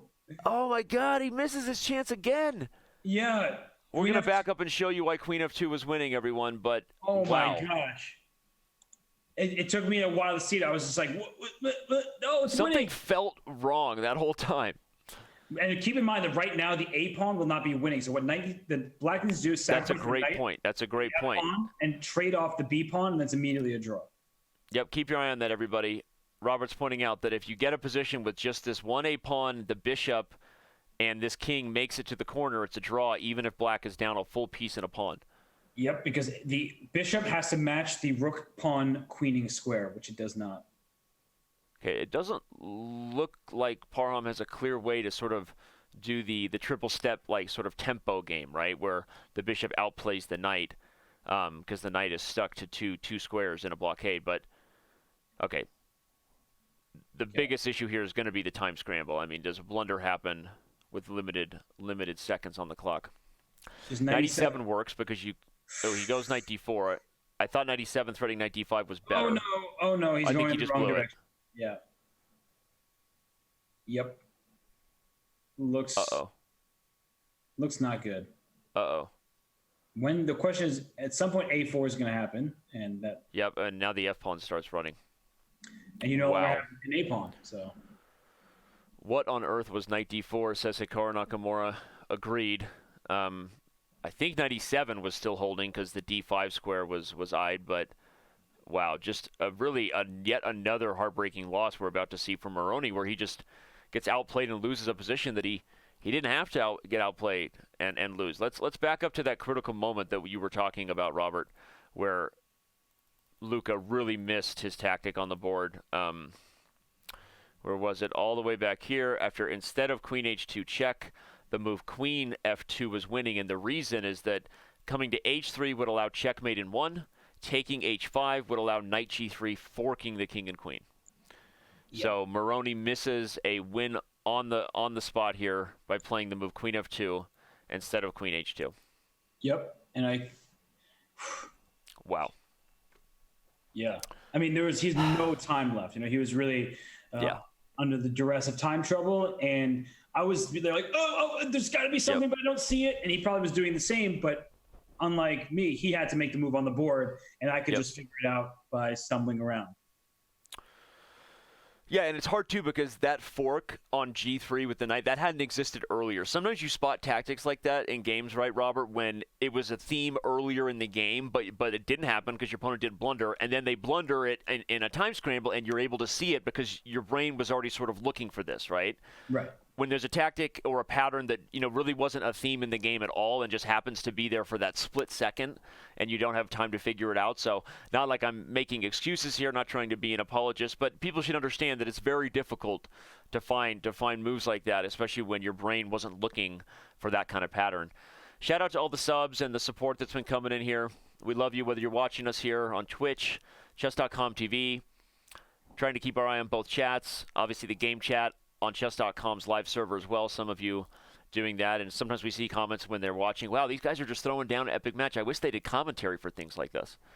So if you happen to not know that we do commentary regularly, then you should click follow, that little purple button above the Twitch player, and you'll get alerted in future shows. So wowzers, man.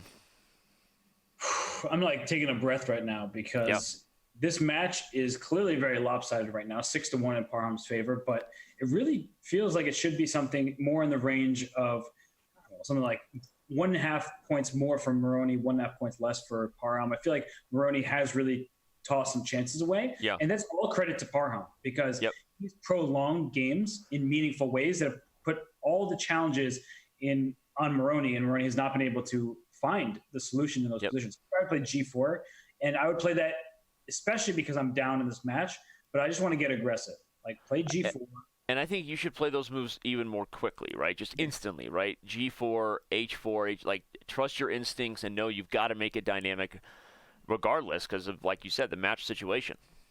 Yep, just go for it. Well, this match will continue to play out here. We've got a lot of chess ahead, so even if you're just here to learn from exciting and interesting, instructive moments that happen, there's another match right after this. Tomorrow we have the last of the first round. Benjamin Gladura, the prodigy from Hungary, if you will, versus a Wonder Liang. And it's no wonder that a Wonder is playing the last match of the first round. Nope, not buying. You had to go there, didn't you? No, you had to do it. You just couldn't prevent yourself. Had to do it. Couldn't do it. Okay. I wonder... Oh, gosh. Yes. Who you see as a favorite in that match of a Wonder versus Gladura? I actually think that is a huge toss-up. And the reason I think so too. Gladura is the high-rated classical player and probably the better classical player right now. But in online chess, a Wonder Liang has beaten Hikaru Nakamura in the Pro Chess League. He beat Fabiano Caruana in the Pro Chess League. He has great experience on the Chess.com server. And I just don't know either of their bullet skills. So that's why I'm going to refrain. I'll do my research later tonight after this match is over to get ready for tomorrow's commentary. But I would have to favor Gladura slightly, but I think that it's a toss-up. Yeah. I also would lean the same way. I think Ledur is a slight favorite, but would not be shocked. I think that's one of our very, very true total coin flips of the first round. So right now, if you're just joining us, obviously you can see the World Junior Champion, Parham Maghsoodloo, has been impressive. They've also been performing a magical act where they switch places and are now coming to us live from each other's homes. So, but we'll work on that, jokes aside. But anyway, no, Parham has been flexing, right? He's showing why he's one of the favorites in the format here.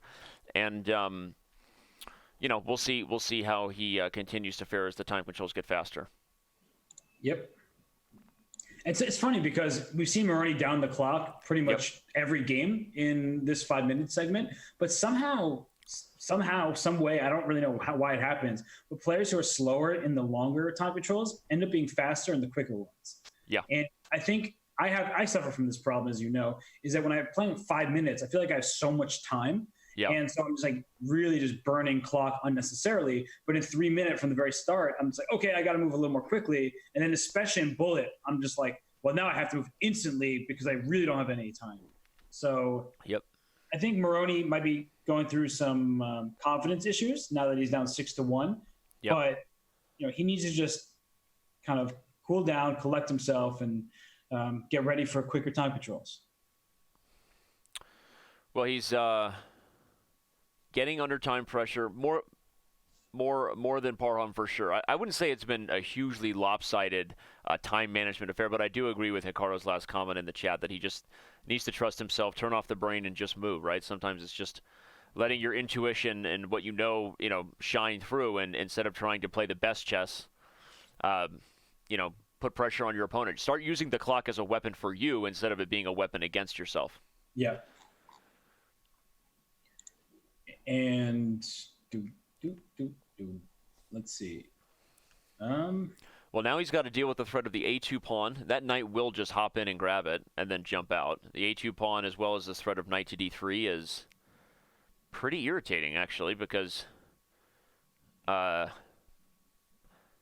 not clear how to defend both at the same time. I don't think you can. So the question is he going to be aggressive on the king side somehow for counterplay? He decides he's just going to give up the A pawn. Yep. And I guess if you take on A2, he'll play queen D2 or something like that. He'll either go to E3 or D2, and then I think the idea is, go for G4 and get jiggy with it on the king side. Got to be all in now at this point. Oh, actually, he could have also maybe tried queen E3 to E7 and set the C7. Yeah, that's why I thought the queen would go to E3, is the E5 would be more important than whatever she's doing on D2. So I'm a little surprised by that as well. I agree.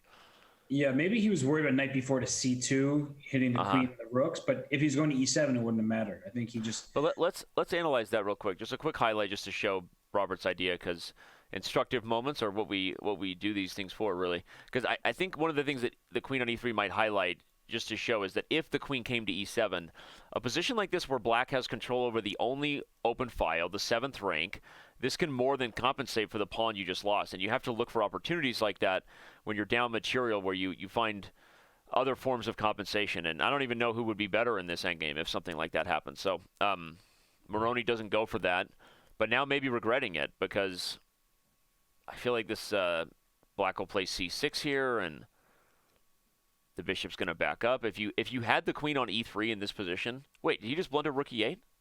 Is he sacrificing his queen? What? I think he blundered. He blundered. Did he blunder? Yep, he's not invincible. Take c7. Something about the mirror on the wall behind Parham tells me. And you can see a vent in the mirror.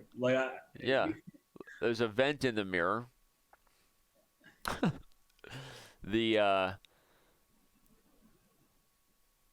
I don't know. He didn't really express himself in a way that made me think he blundered it, but maybe now he is. I don't know. What time is it in Iran? Let's see. I'll Google. It is 10:09 p.m. I'm wondering if that's too late for this dad, as they know. But all you youngsters stay up till the wee hours of the morning these days playing chess online. It's true. So maybe he's used to it by now. But okay, well, bishop comes to e5. This is a smart idea, everyone, for white. You're you're trying to make sure that you eliminate the counterplay, and there really probably isn't the worry of the pawn if queen f4 comes in. So, but in any sort of unbalanced material position, got to be willing to give little bits of material here and there to limit your opponent's activity. Yeah, it's actually really good advice that was told to me when I was young, is that when you're up a lot of material, it's almost, not always, but it's very frequently best just give some back to make sure that you eliminate your opponent's counterplay chances. And all right, now the bishop on e5 closes down the e file from the rook, as you mentioned, and the a4 pawn is weak. b7 will become a quick target.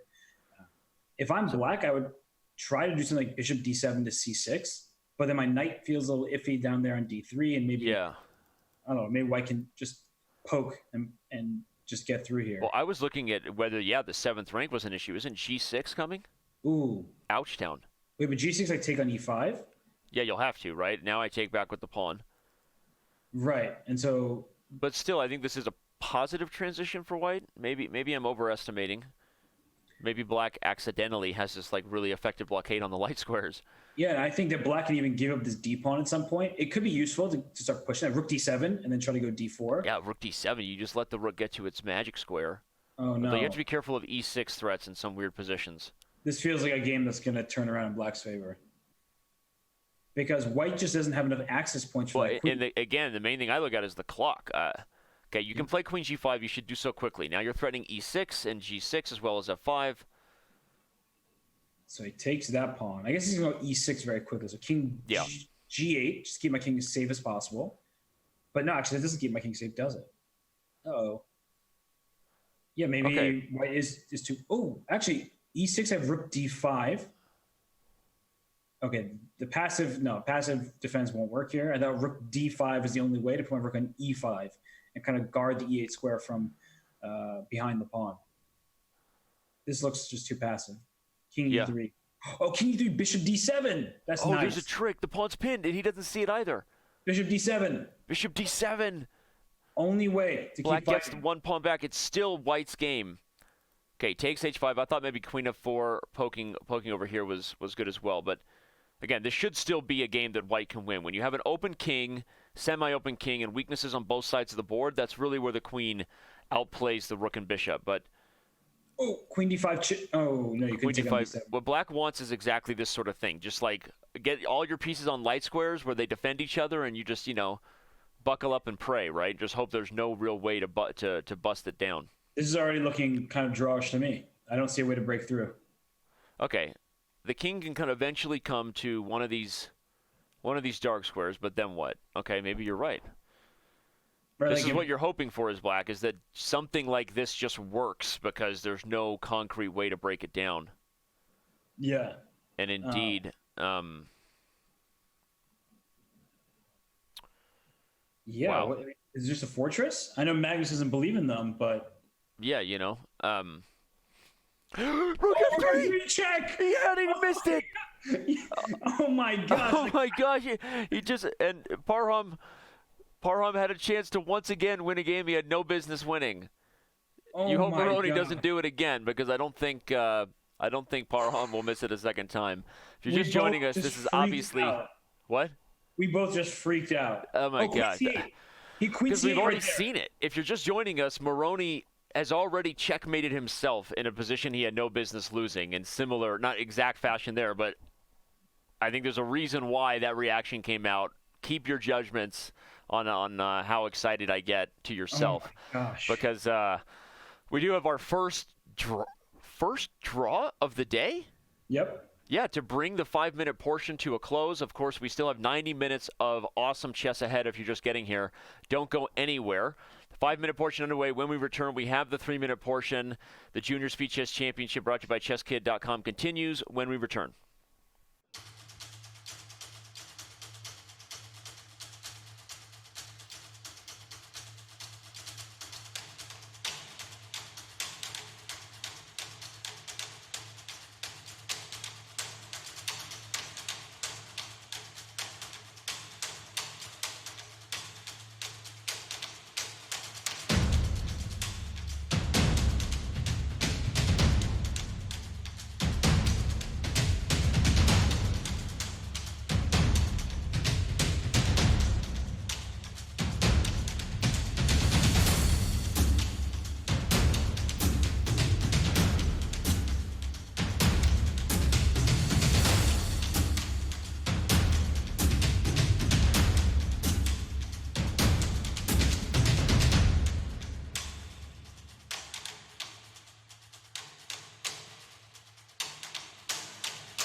A premium membership at Chess.com will help you improve your game with full access to a powerful set of learning tools.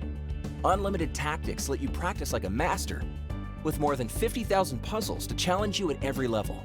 Our library of interactive chess lessons, created by master coaches, will enhance every aspect of your game. And after each game you play, the computer analysis feature will give you feedback on every move you played, turning every game into a chance to learn. And that's not all. Premium benefits also include unlimited tournaments, video lessons, the Opening Explorer, and much, much more. Upgrade now to take your game to the next level.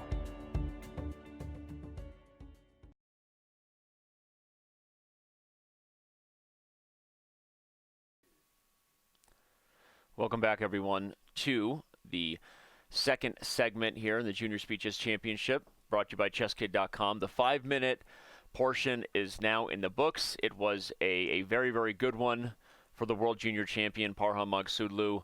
Robert, we know the odds are clearly stacked against him, and right now he's got a hole to dig himself out of, but put your coaching hat on. We know you keep it right next to your bed.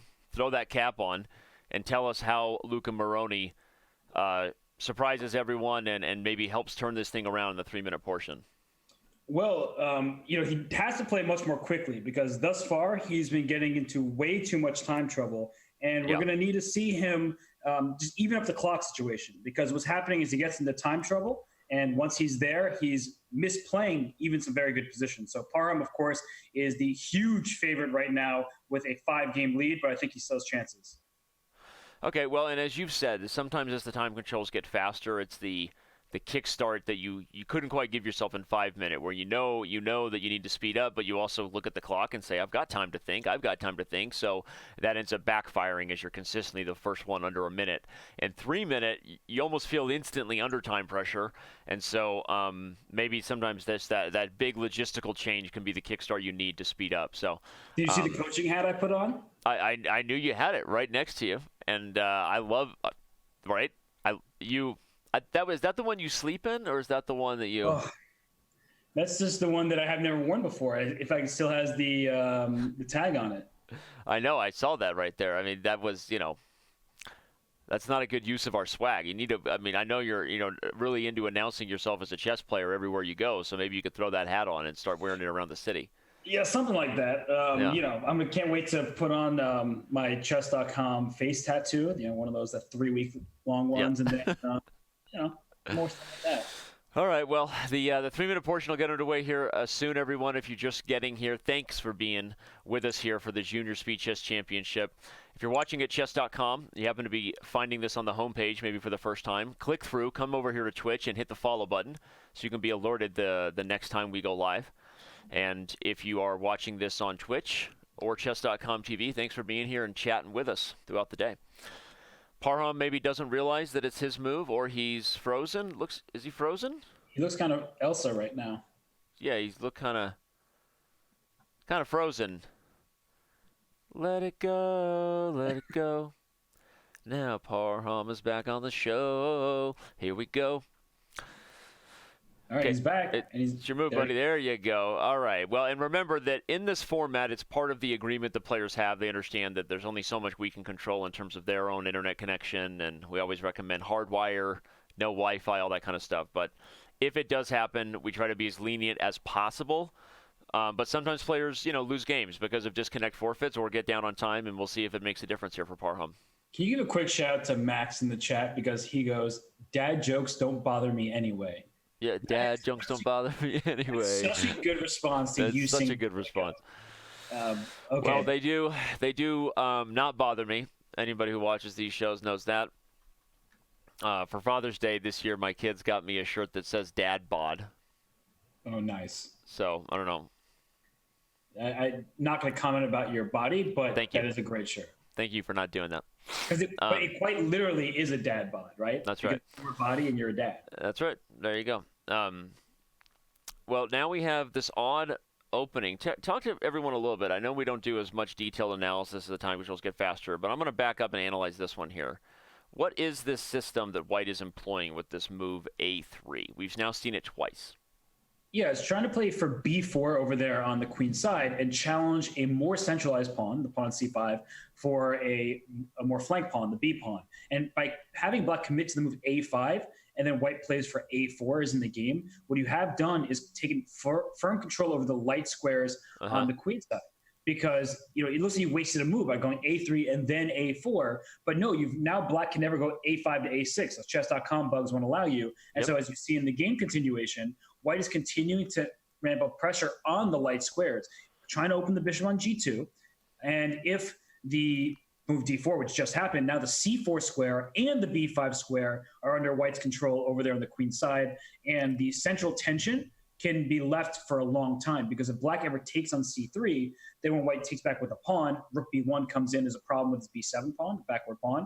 And white doesn't really want to take himself on d4 because then the knight gets a free square on d4. So it's going to be, this tension will exist for quite a while. White is going to consider playing pawn to f4, putting more pressure, there it is, in the center, and maybe going f5, g4. Okay, well now you can't go f5 and g4 because there's no longer those pawns there. But what you do is look at this mass in the center, f and e pawns versus no counterparts, at least not in the immediate presence for black.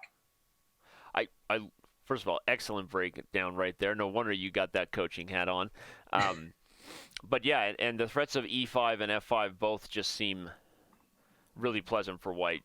You can sit here and wait for the tactical opportunities to speak to you and tell you which way to go, or you can find a way to force the action. Obviously, the advantages of pushing the e pawn might be opening the diagonal for the bishop on g2. If you could get f5 and really use it as a launching pad for an attack on the king side, the risk of f5 now would force an exchange because the bishop is trapped, but the risk of it is that it gives up this e5 square.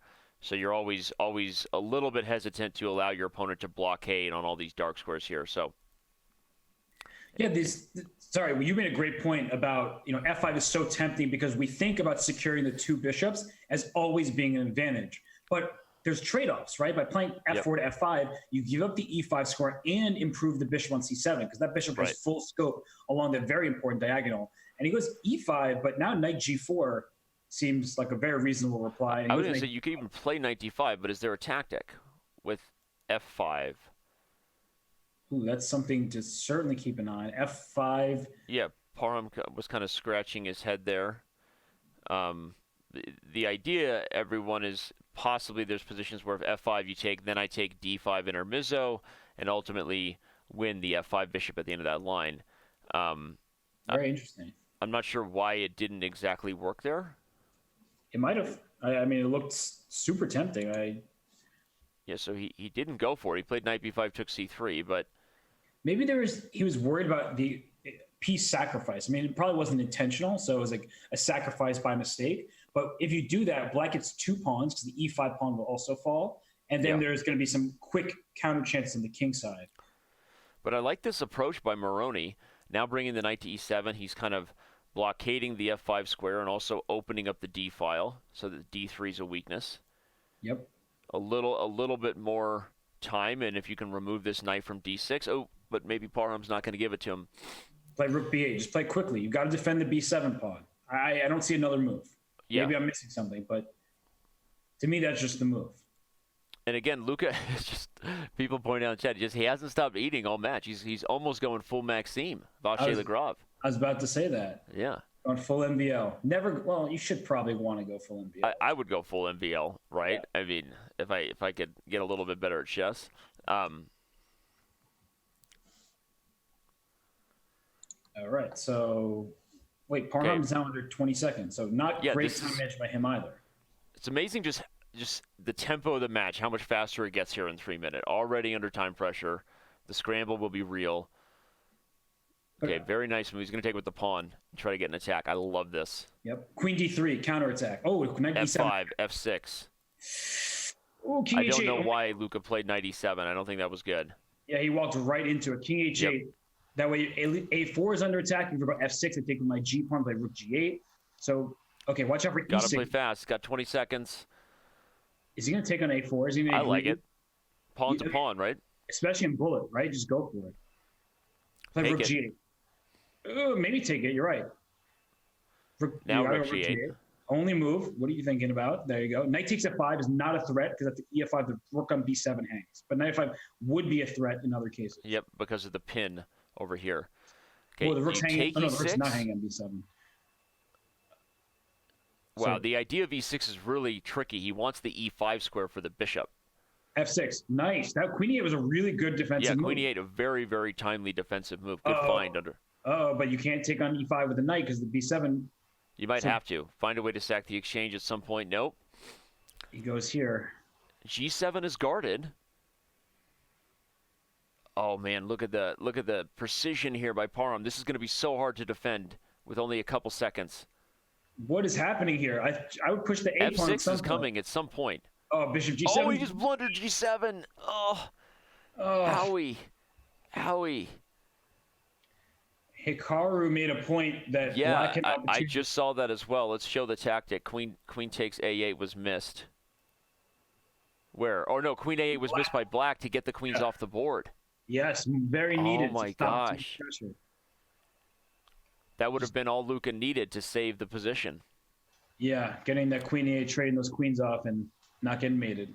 Yikes. But indeed, he doesn't find a way to get the ladies off the board and ultimately gets mated on g7. Well, the tough times continue for the young Italian, right, who knew he had his work cut out for him when he got the pairing, going up against the current world junior champion, Parham Maghsoodloo. But at this point, if you're just joining us, there's been so many moments that felt like were handed to the stronger player, and that's something you just can't do, right? It's not that Maghsoodloo isn't the heavy favorite, but there's been several games that just felt like Luca kind of beat himself, and that's going to be a tough thing to overcome. Yeah, absolutely. Because even in that game, he started playing more quickly, which was good because there was a point when Maghsoodloo had about, 15 seconds to Moroni's 40 seconds. And it seemed like things were going to go well for him, but the attack was just too quick and too strong. And so you had to spend your time defending. Moroni needs to balance this. And right now with white, it's just, he already looks kind of worse to me with the white pieces. So things just continue to go south for him. He's down a couple tempi in development. Moves like knight to e4 speak for themselves, putting the queen on pressure on d2, putting more pressure on the pawn on d4. c5 also makes sense, trying to open this bishop on g7. So I feel for Moroni for sure. Just it's a tough matchup. He's having a tough go of things, and it must be very frustrating. Yep. Well, he's still got plenty of time left in the match, at least to maybe put a run together, right? At this point, he has to start being more aggressive, though, in terms of his approach. It's easier said than done, but once you start losing, and then if you start, getting more passive, being more afraid to lose, usually bad things just continue to happen. That's how tilt works. So Moroni really needs to mix this up. Find a different opening, find a way to kick himself into just playing faster and trusting himself a little more. So okay, what do we have here? We have maybe an okay endgame for white ensuing if you can have a 3-on-2 advantage, but the problem is that the pawn majority may not be as relevant as the activity of the pieces, and black is getting tactics first here with the pieces on the open lines, immediately threatening bishop takes f3 here. Yeah, and I don't think you need to spend this much time. Play c3, right? And there he goes. But again, I would have played c3 in 2 seconds, right? I would also be losing a lot of games too, but I would have played c3 or castles queenside immediately. And I understand that maybe objectively, sometimes you're making a slightly worse move, but that's the thing, and I know Hikaru does this extremely well. He's the best at it. Is playing moves that are essentially maybe slightly worse than others, but playing them quickly because time is often more important than 1,000% accurate. And here, black is still preferred because knight f4 is coming. If you go g3, black can then swing. E5 was something that I was thinking about because the rook e8 pins are going to be very annoying, but it just seems like it's better for black. But look at the time situation. Yep. Even if Parham won't win on the board, he'll win on the clock because he's up 40 seconds here and has a pretty simple position to play. There's e5. E5 played very quickly. A strong move there. White can't take it because of tactics in the center. E-file, pin emote.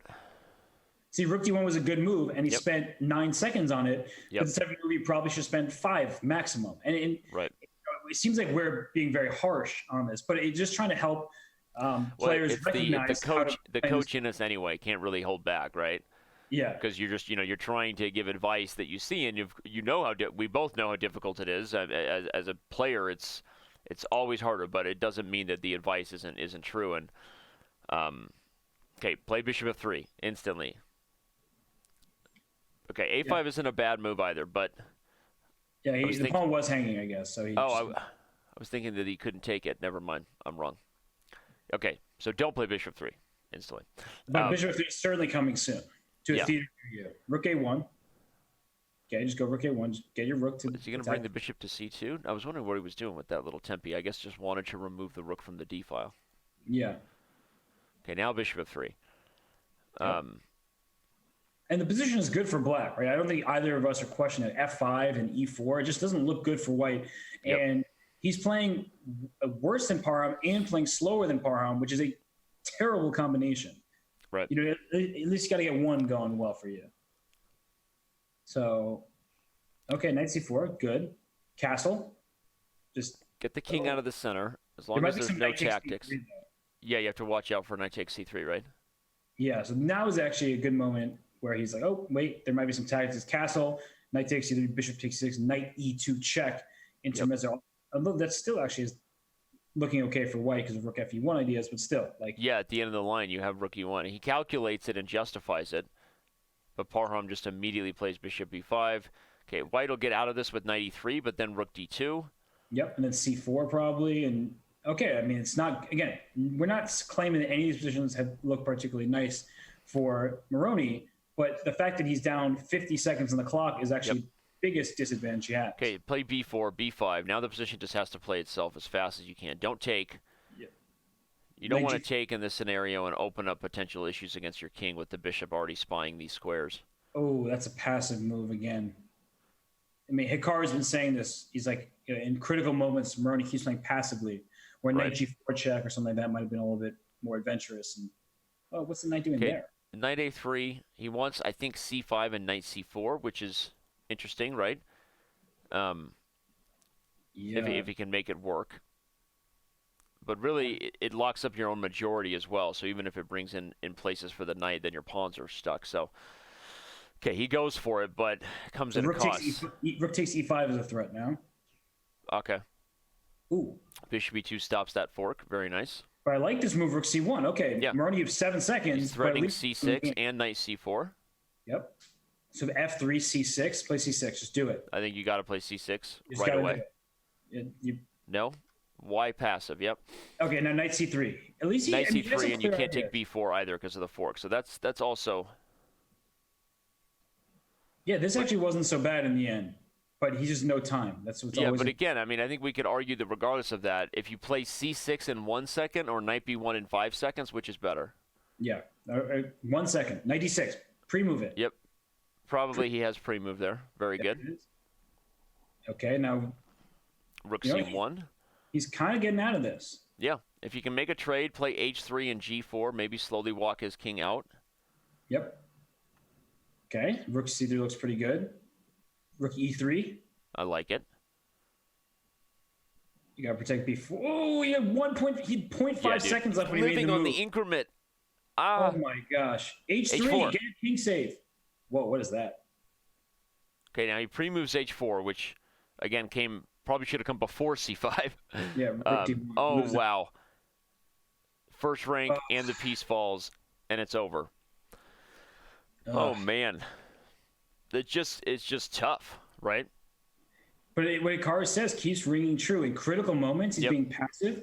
And even in that game, he played very well to get his knight to d6 and stuff like that. But then he just started shuffling. He didn't put his rook on e3, which would have been more active, hitting the e5 pawn. It just feels like he doesn't feel that comfortable in. But again, I think that if you're choosing between like the top move or the second or third best move, if you end up settling on a second or third best move but doing it consistently faster, right, than the time it takes you to find the best move, this is why we give this advice, right? Because it is still a game. It's not a science, and especially in short time controls. In long time controls, you can make up for the fact that you got under time pressure because you still have so much more time that if you keep playing the best move, you beat your opponent on the board before the clock's an issue. But in fast time controls, you have to understand, like, the second or third best option that you were able to play 20 seconds faster was the best option. Yeah. So. So right now, tough stuff. with the black pieces, he's moving very quickly. So he's doing that well. We've seen a structure like this before. This is what he needs to do is speed up. And this is the fastest he's played and maybe the best he's played. Honestly, now he's got a good position. Funny how that works, right? Just go rook g8. Maybe rook h5 actually is a good move too to stop. Oh no, f5's covered. What am I talking about? So play rook g8. Yeah, I was like, oh, play rook h5 to stop bishop f5 check, but there's a knight on e7 that I just completely forgot about. Okay, so king b8's not necessary. But the problem is for black here, right? As we talk more broader chess, it's super annoying because you want to play h3, but after g3, you're like, well, I can't make any progress. Right. So you have to take. So really, you want to find a way to poke at g2 before you push the h pawn. And one way if you somehow could land a knight to f4, right? And again, right now that's just not possible. But I don't really like settling on h3. But now I guess he's turned g3 into a new target. Why did you start with knight f5? Because that would have threatened knight g3 check. Ooh, right? Yeah. With the pawn h4, you always have, if I can plunk a piece on g3, you take me, then the h file opens up. Yep. That would have been a nice thing, yeah. Yeah, he's closed his own attack, and now white has free reign over there on the queen side. And he's down time again. Here comes knight c5. You got to stop it. Okay, that's a good move, because you kind of have to do that. So if knight g1 to attack f5, queen f2. Simple retreat that's really powerful, actually. Open up the f file. Yep. You can do the same thing with the knight coming to d2, and maybe that's partly why Parham slid the queen over. Yeah, knight d2. I guess you got to. You don't have to do anything. But I was going to say he does it. I think he wanted to have a little bit different kind of coordination. Now, even a simple move like bishop e2 might eventually happen. Try to trade off some of black's attackers, and if you take off of the threats here, everybody, away from black, then black just has this weak h3 and f6 pawns, and is probably much worse in an endgame. Yeah, and even in a classical game, Danny, I would say that white's chances of winning this game are very high. And the reason why is because black has no threats anymore. Right.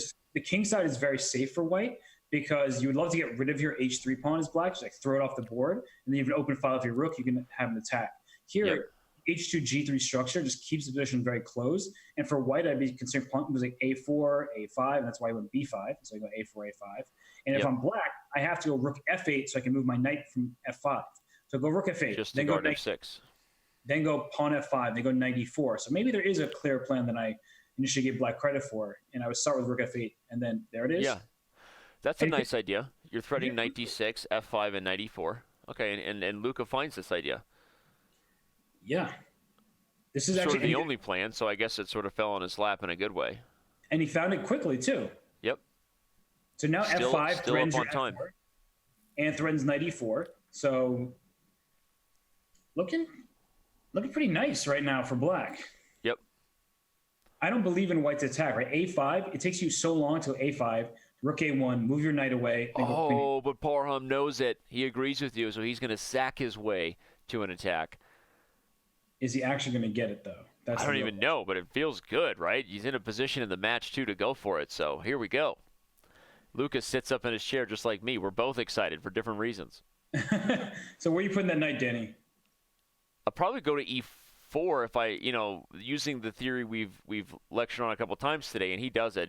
When you're up material, be willing to give a little bit back if you can simplify things. I'm not thrilled about it because it brought the bishop here, but at this point, I think that the opening of the long diagonal, you could argue, also kind of helps black, right? It's not like white's king is totally out of danger either. And the idea that we were talking about earlier with f5, f4 actually might just come on the board. If you go bishop f3, I take you and then play f4 myself. Yep. And you have no choice but to make some sort of concession over there on the king side. So now here's going to be a challenge. Luca's going to start thinking here, and my challenge is, like, are you just going to are you going to get yourself under time pressure trying to convert this game perfectly and then ultimately lose it, right? Instead of play quickly, allow the position to simplify, trust that you have to be up on the clock just as much as you do on the board here. Both are equally as important. Yep, and rook e8 was indeed a good move because bishop takes g4, followed by queen takes f8 check. There were some ideas of background mating threats, and look at him. That's a good move right there. Yeah, just hitting that bishop on f3 and the pawn on c4. And your knight's protected on e7. That was why rook e8 was so important. Yeah, this looks good for Moroni. And Parham doesn't want to trade and open up diagonals where his king might get mated on g2. Yep. But he doesn't have a lot of other options besides that. Is he going to go b6 and just hope that it works? But the queen trade happens, and you're not happy about that either. Still, so Took a lot of time there. Yeah. But from his perspective, he's losing if he doesn't find a way to keep the pressure. And this move is good because it threatens to double rooks on the e-file and try to win material back. Yep. So he takes the c-pawn, and he could take the second c-pawn as well. It's crazy. There's even stuff like rook takes e7 in some positions because of mate.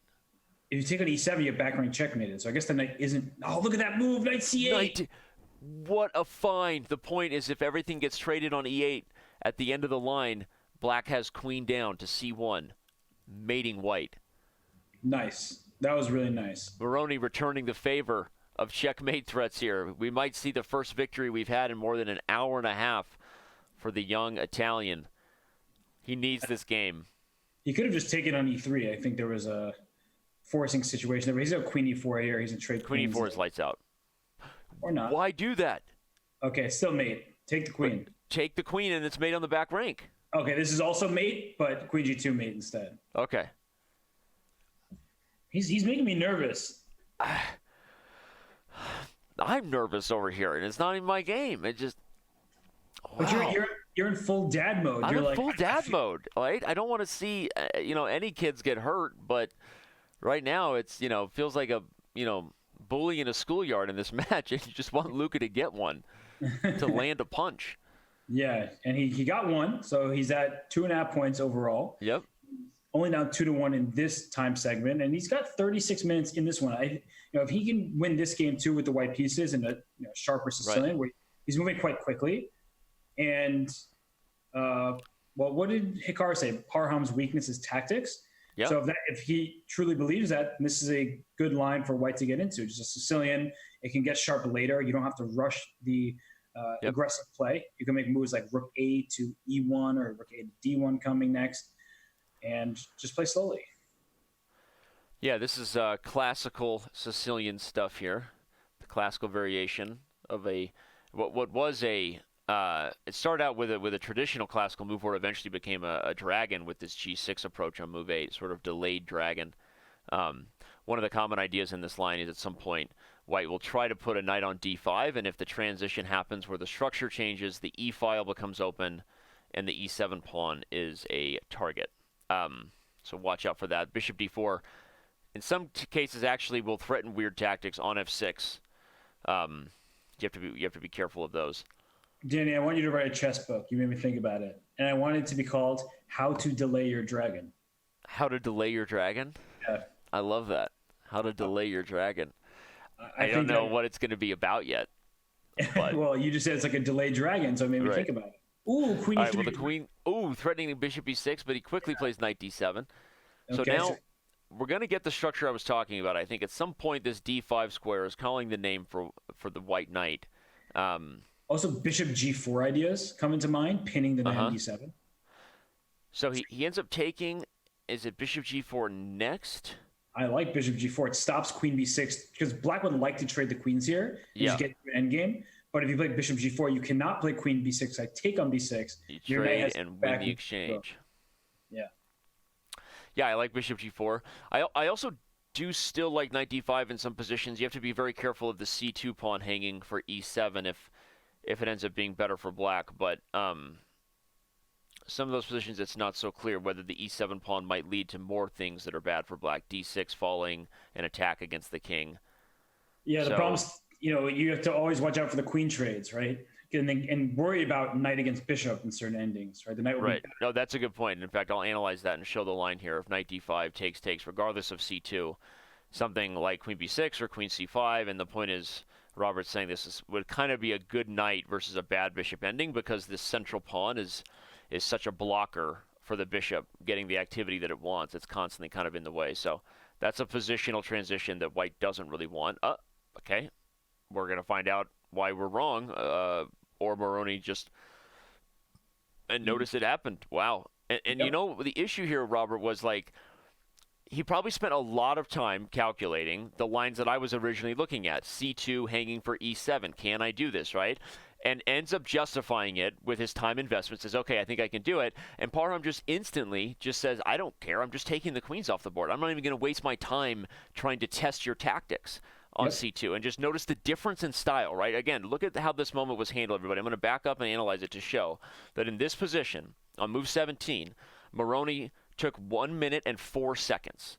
A minute and 4 seconds. That's a third of your time in a 3-minute game. To play knight d5, he was trying to calculate, as I said, all these tactics, but Robert, the Grandmaster Intuition, just said, yeah, but the biggest issue is just that the queens come off the board, and black just has a better endgame. And so, again, that's just the storyline of where Moroni hasn't quite had the feel of the right moments, when to take your time, all that stuff. Right, Robert? Yeah, and then he started with h4 for white, allowing black to h5. And typically for white, you want to play g4, g5, but you obviously can't do that if black's just going to take you on g4 and leave you with more isolated pawns. So not only did he enter an endgame that didn't look very good for him because the knight is really annoying on c4, and black has to open up the queen side, but then he also allowed black to just close the king side as well, and the king on f6 is beautifully placed. b4 here is just, I mean, this is just... And this is a good accelerated dragon, right? You've just got a straightforward position where black has a lot of play on the queen side, now probably considering whether he wants to play b3. Yep. Permanently stick the pawn on b2 and separate the a pawn. Yep, he does it. Great move. b2 is a target and stuck. The a pawn now won't have defense. The good move, rook c5, protecting the rooks. The knight can move away from the c4 square. Yep. Now rook b4 takes a4 as the immediate threat. Yeah, there's even weird ideas with knight takes b2 with the b pawn. You have to be very careful here. It doesn't work because white guards the b1 square anyway, but white has to be careful of all kinds of tactics, and black is in total control. Yep. Down a minute on the clock, and that's that minute and 4 seconds he took earlier. And it's just, again, I'm not trying to sound like a broken record, or as Robert and I said, just continue to beat the drum, but it's very suggestive of the feel players sometimes have for the position and how their form is that day, right? How they manage their time, and it just doesn't feel like Luca has the right sense of these moments. Yeah, and Parham, to his credit, has been, he hasn't been playing his best chess, far from it, but in some critical moments, he's just moving quickly and well, and that's a deadly combination in blitz chess. So knight a5 is a good move. Love that move. If white trades these duos, these pawns will be too good. Yep. He didn't want to give up the b3 pawn, which is why he plays knight on a5, so now he can take on a4 and not have to worry. Yeah, this is pretty straightforward. Tough. This is a 2-result position for black and a painful one for white. Play c4 or rook a2 to win the b2 pawn. But I'd play c4 here. Yeah, this is just not good. Not good news. It's good news that we still have about 9,500 of you with us. If you're just getting here, stick around. The Junior Speed Chess Championship match, brought to you by Chess.com today, continues for at least another hour, and we're sure to have a lot of fun moments, a lot of instructive stuff. But yeah, right now it has been a very impressive showing by Parham Maghsoodloo, who looks like he's on his way to getting another victory here and increasing his lead to 7 games in the match. 7. That sounds like an insurmountable lead. Well, insurmountable, but mathematically possible. There's a reason they put those little stars next to teams when they are officially eliminated from the playoffs, because there's all kinds of crazy fans that are always be like, we can win every game in the season from here on out, man. Right? Yep. You love that. I don't love that because fan is short for fanatic, Robert, and don't you forget it. The Knicks start doing that in game 1 when they're like, we still can make the playoffs. And they lose a bunch, and then they're like, we still can make the playoffs. Like, it's not happening. Sorry. Well, we're back to a Catalan, and again, if you're just getting here, this has been a pretty consistent opening approach for Maghsoodloo here. And one of the advantages of having a consistent repertoire in Blitz is you get tactics you're familiar with, you get middle game structures you're familiar with, so it increases and pays dividends later in the game, not just in the opening itself, that you can play a little faster on the clock. So I like that. I like the consistent repertoire. You see Moroni trying to speed up. He's doing a Hikaru Nakamura impression right now. Got 3 minutes on the clock. Yep. Moroni moving quickly, but unfortunately for him, even when he's been playing more quickly in the opening stage, he's gotten to time trouble later in the game. But What's with Parham? What's he doing right now? Does he not know his theory on move 5, 6? It's worrisome. Yeah, this has been funny because I've complimented a consistent repertoire approach, just like from a stylistic point of view. And then every time I do, Parham starts taking a bunch of time, and it's like, well, actually, I don't know this opening as well as I should. I don't know if, considering how to deal with this early DC4A6 line. But these variations of the Catalan are becoming increasingly popular for black with computer preparation, Robert. In modern lines where black will take a pawn and just really do their darndest to make it hard to get back, play ways that positionally grandmasters have wanted to avoid for years, but with computers, they're like, hey, pawn's a pawn, take it, and make it impossible to win it back, right? Yeah, and in this particular position, c4, you go knight e5, but the problem with playing knight e5 is black always has queen d4, simultaneously defending the pawn c4 and attacking knight e5. So oftentimes white plays a simple like pawn d3, giving up an undouble pawn for a double pawn, but you get free reign with your pieces, right? After d3, pawn takes d3, rook takes d3. What you have gotten is control of the d file. The queen is already in trouble. The knight comes to e5 for white. The Catalan bishop reigns supreme on the g2 square over hitting the queen side. So everything is going perfectly well for white in that situation. But not here. Well, he should play d3. I don't know why he's not playing d3. I mean, he's just getting way down on the clock. And there you go. I mean, d3, he's down a minute and a half, a minute and 40 seconds. And to play the move that should come to your mind super quickly.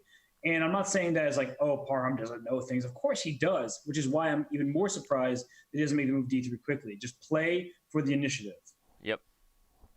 I think the difference is, too, is he feels sort of challenged on a principled point of view because this is his opening and maybe he doesn't know the line and he's like, I'm going to try to figure this out a little bit, right? And I think he has confidence in his bullet skills, that he's the faster player, maybe willing to get on time. But now, of course, I agree with you. And overall, one of the storylines today, if you're just joining us, has really been that Luca Moroni has mismanaged the clock and really not put himself in a lot of positions to win because of being under time pressure way too often. So here we're being critical of Parham, but overall, I think he's managed his time well when he's known when he's needed to take it. Yep, and he spent 52 seconds. Moroni did on queen e7, and now back to Parham to think for 14 seconds, which is not that big a deal, generally speaking, but when you only had a minute and 4 seconds to start with, that is an issue. So I think we need to see faster play from both of them right now, but I do think that Parham's position is improving move by move, and Moroni will be in trouble in the very near future. Yeah.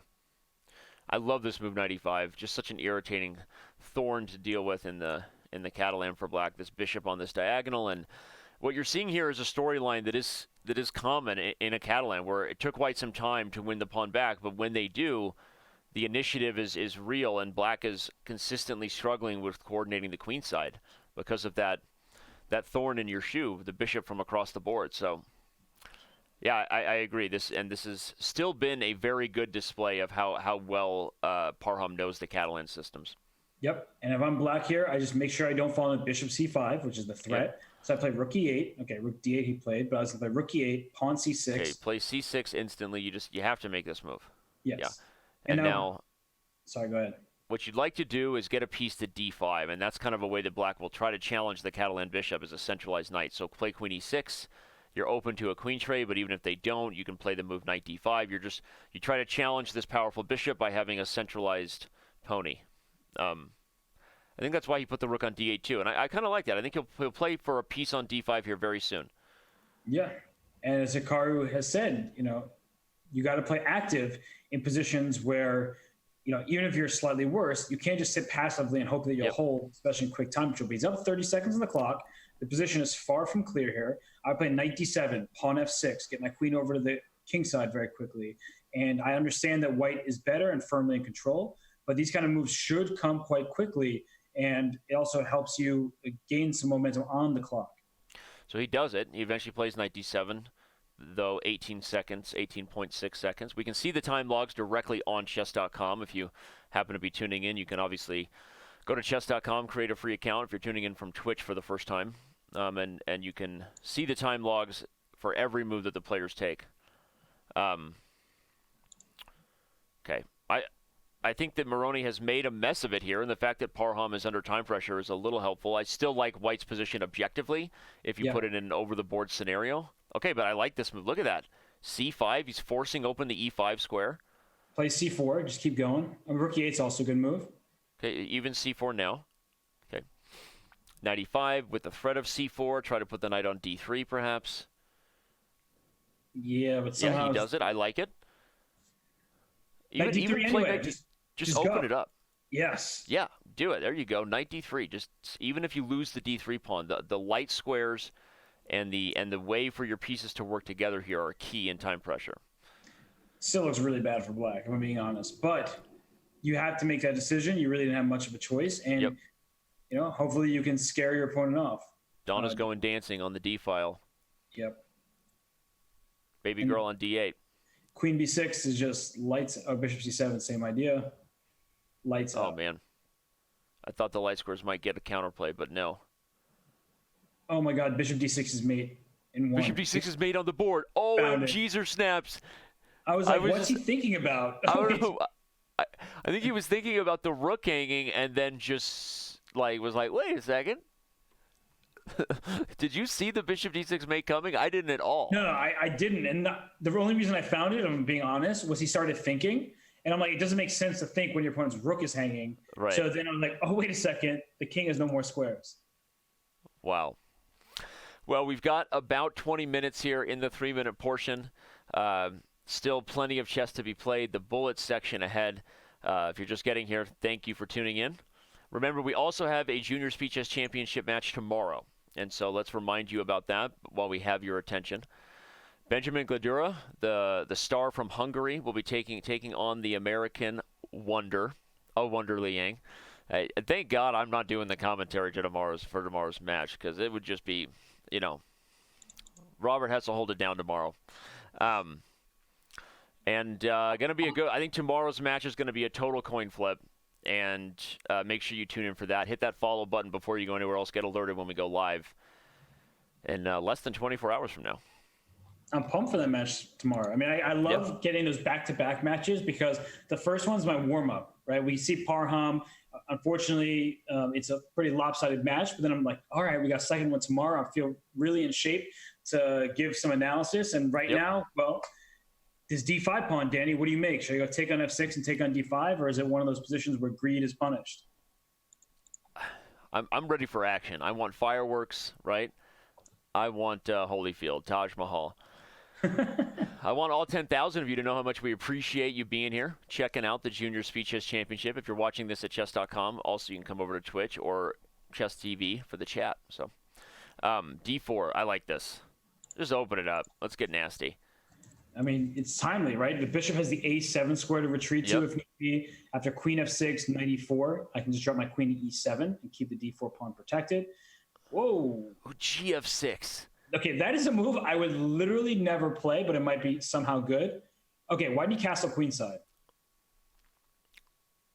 I would have gone full attacking mode with castling queenside there.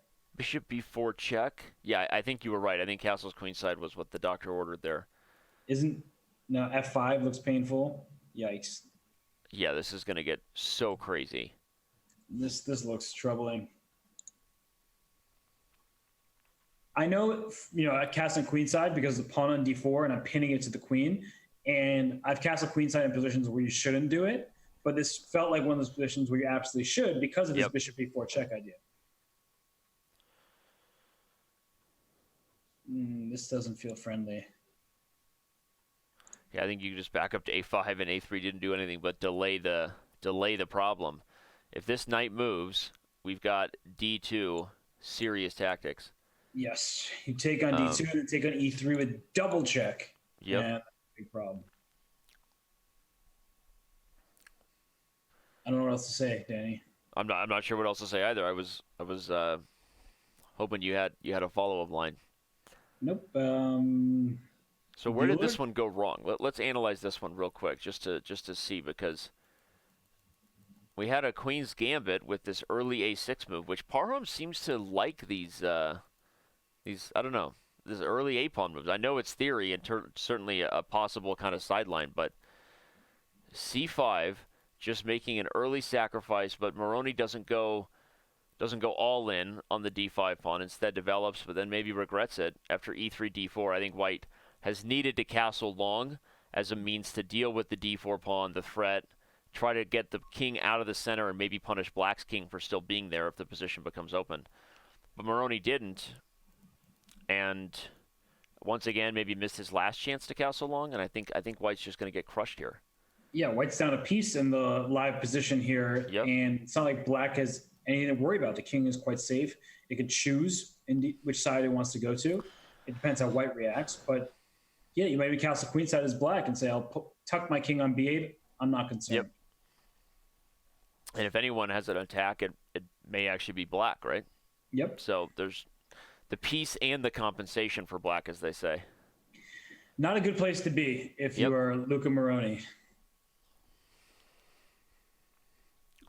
So, yeah, this is tough. This is really tough. So, yeah. Did you just go full Bill Lumberg there? Hi. Did you come in on Saturday? I just wish I had the words. Yep. Well, it's been tough. I mean, Maghsoodloo is one of the strongest juniors on the planet, right? A world top 100, world junior champion. Why don't we remind the fans who these guys are? And there we have it, right? We knew he was good. His world junior ranking is number 5, and he claims to have more experience than other juniors. We don't know in what, but it's a strength of his. He has he doesn't even have the most world junior championships because Jeffrey Zhang won that in 2016. Yep. So. But he had a very impressive performance when he won the world junior a couple of years ago. It was with a performance of, it was 9 out of 10 or 9.5 out of 11 or something? He was 9.5 out of 10, and he lost the last round because he'd already locked up the title. Right. So he had already clinched it with 9.5 out of 10, and then ultimately lost and finished with 9.5 out of 11. So, but of course, his opponent, also the young man from Italy, get to know him. This isn't going to be his match today, but it doesn't mean he doesn't have a very bright future ahead of him, right? Yep. Puzzle Rush is in his future for sure. We know those are his interests. That's where young boys rank a lot of their interests, right? Puzzle Rush, right there at the top. Yep. So, because it's fun and it's addicting, and you can't control yourself. Rookie 2. Okay, E5 is going to solidify, and black is in good shape. So it was only a matter of time, but right now black's coordinated everything. The bishop on d4 is actually a monster. Yep. It's only 2 pawns for that bishop, and the white king is about to get in big trouble. Yeah, and I just looked up Parham Maghsoodloo's junior championship, and what an impressive performance it was. He just, round after round, beat very, very high-level opponents. He drew his countryman, Alireza Firouzja, and then just demolished everybody else. So, yeah. Good. I actually don't know how old these guys are. Maybe, Robert, you got that ahead of us. Maybe you can tell us what FIDE says their ages are. What? Parham's definitely 18. Yeah. And I have no idea how old Luca Moroni. Oh, Luca Moroni is also 18. Yep. Well, Bob's your uncle again. Nine game lead right now for Parham, and it's just tough right now. I mean, if you're in Luca's shoes, it's super difficult to right the ship, right? The landslide is on, Stevie Nicks. Oh, don't start singing to me. You know how I feel about that. Such a good song. He's going Hikaru here. We got double fianchettos for fun. The fun fianchettos. So d4 makes sense. Just queen c2 or knight c3 or any development move kind of makes sense. But the reason queen c2 came to mind is black likes to play knight e4. That was just a response. So look at this, knight d5. Just avoiding the trades. And I guess trying to use this bishop on g2 to pin the knight e4 next, if you can make a move like knight to d2 in a timely manner. But that's an instructive little idea there. This little knight to d5, avoiding the trade, and then coming back. And now I think your move knight d2 will be on the board at some point. But you can also play rook fd1, move the knight from f3, and then kick the knight out at some point as well if you want. Yep. So knight g5 here now is a possibility, saying here's a free knight for you, but your bishop on b7 is hanging. But Right. black obviously doesn't have to take on g5 and can make it with like queen to e7 to defend the e6 pawn. So that's why I guess Parham didn't even bother with it. So at some point, one of the questions in this structure is whether white wants to play for d5, try to open up the bishop on b2, but you can always see the reaction of e5 by black, which might help a kingside attack. But there's a lot of questions about how to manage the pawns, because if you maintain the tension, the only other real plan for white is maybe b4 and c5, trying to get a space advantage, and black may be trying to play for g5 and f4 anyway with some sort of kingside attack. So, all right, c5 played. You would not want to play d5 here as white, because black would immediately play e5. Now all the tension is gone. All the tension is gone, and black's structure is super solid, going to make it very easy to focus on a kingside attack. Yeah, this c5, d6, e6, f5 situation is really nice. Compact pawn structure where your e-pawn takes away important squares like d5, your d-pawn protects c5, takes away e5. So you don't really want to push those pawns in the near future. But the question becomes, what is black actually doing here? Another situation where the position looks good for Luca Moroni, but the plan isn't always clear. And I like that move, knight g5, trying to get some sort of checkmate going with bishop takes g2, queen b7, and f3. Yeah, me too. Note that you couldn't play the pawn to g5, because then f3 would have trapped the knight on e4. So kind of gets the knight out of dodge. Now maybe threatens knight e6, and knight d4 is a new opening. And I feel like Luca, if anyone has, I feel like Luca has outplayed Parham in this particular game, at least to this point. For sure. Bishop h6 here looks really annoying. Okay, he didn't put knight e6 first, but bishop h6. Yeah. He should have done it. You were right, Robert. He should have done it when he had his chance before the knight retreated. Yeah, I mean, he still looks good for black, though. You're right. Yeah. He's outplaying him.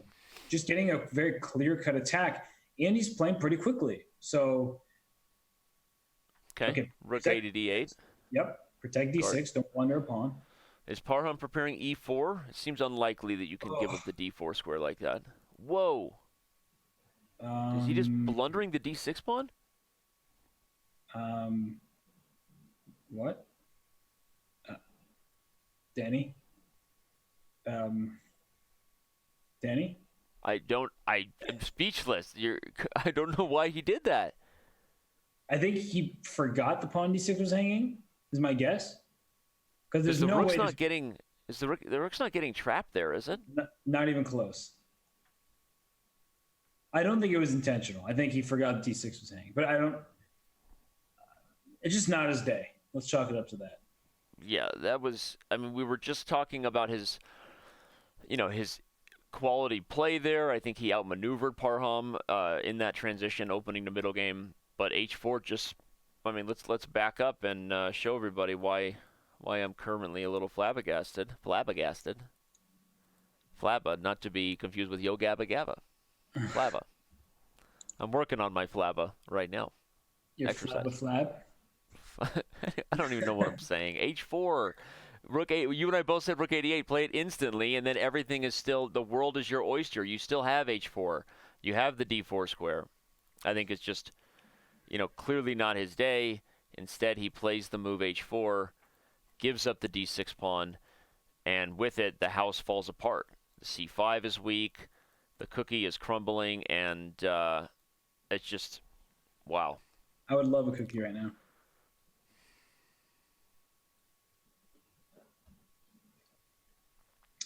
So this game, king f2, probably just to defend the e2 pawn played and protecting g3. Desperate times, desperate measures. If g4, knight g3, just rook e1, protecting e2. That's an important pawn to keep defended. Then you can, go win d4 next move, and looks all over there. Take d4.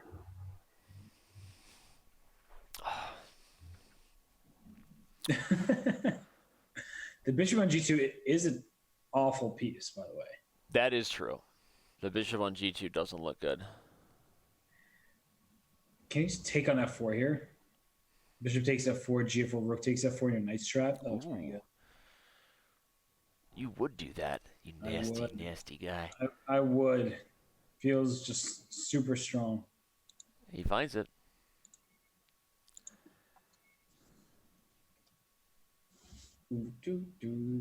Wow, that was just a tough one to swallow, and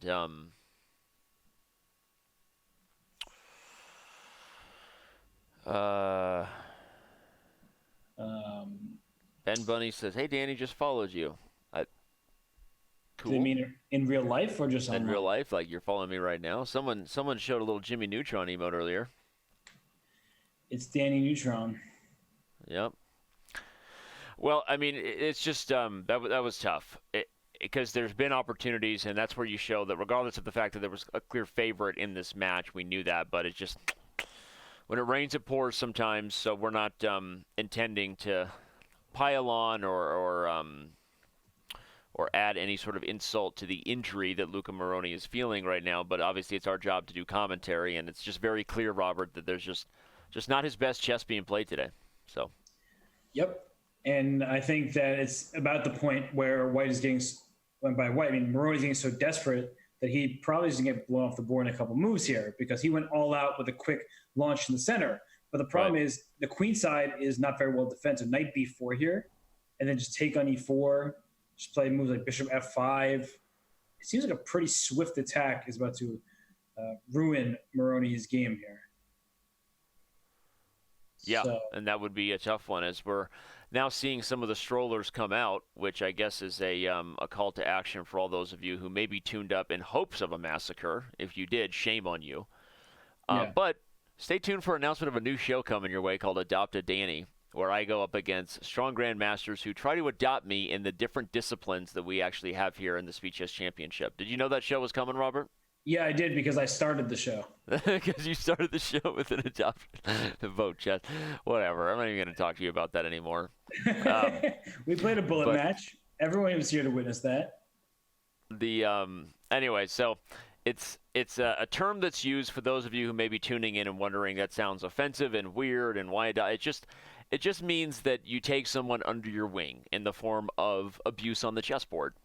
And when this person becomes your student, in some way all students are your children, and so an adoption is an appropriate term for that.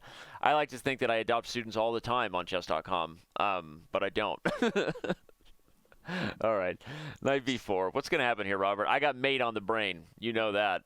Well, queen d2, we got queen a5. Something nasty is going to happen on this diagonal. Yeah, many moves look good here. Knight d3 check, forcing you to take me because your queen is under attack to fork. Yep. Bishop d3, trying to do the same thing. There he plays bishop d3. Now the d5 pawn's hanging. Looks pretty straightforward for black here because knight e takes d5 is going to be a really bad threat too. Oh, man. This is it's just like at some point you just want Moroni to start winning games. And it's not that I'm rooting against Parham. It's a 10-point spread, about to be 11. And you just root for the guy. He's a strong grandmaster. Robert, some of the people are wanting to know, including our own Smarter Chess, wants to know if I got you anything for Father's Day. You did not. I sent you a nice message. You just, You did send me a nice message, and you ignored me all day. I appreciate that. I ignore you all the time. That's just like a good kid. I ignore my dad. Right? Yeah. Well, Parham ends up settling on an exchange extra rather than checkmate, but he may still get the goods. And where are we at? We are 2 victories away, I think, from 10 straight for the World Junior Champion, Parham Maghsoodloo. So I think right now the tension and the crowd and the hype is building. We have 11,000 of you with us despite the lopsidedness of this match. Because honestly, it's interesting when you see how strong these players are and how far they can take a victory. Honestly, now rook takes d2 and queen c2 is lights out. Yep. Actually, we're actually pretty far away from 10 straight because Moroni has a win in this portion, and I think he won the 3rd game, if I'm not mistaken. And he drew.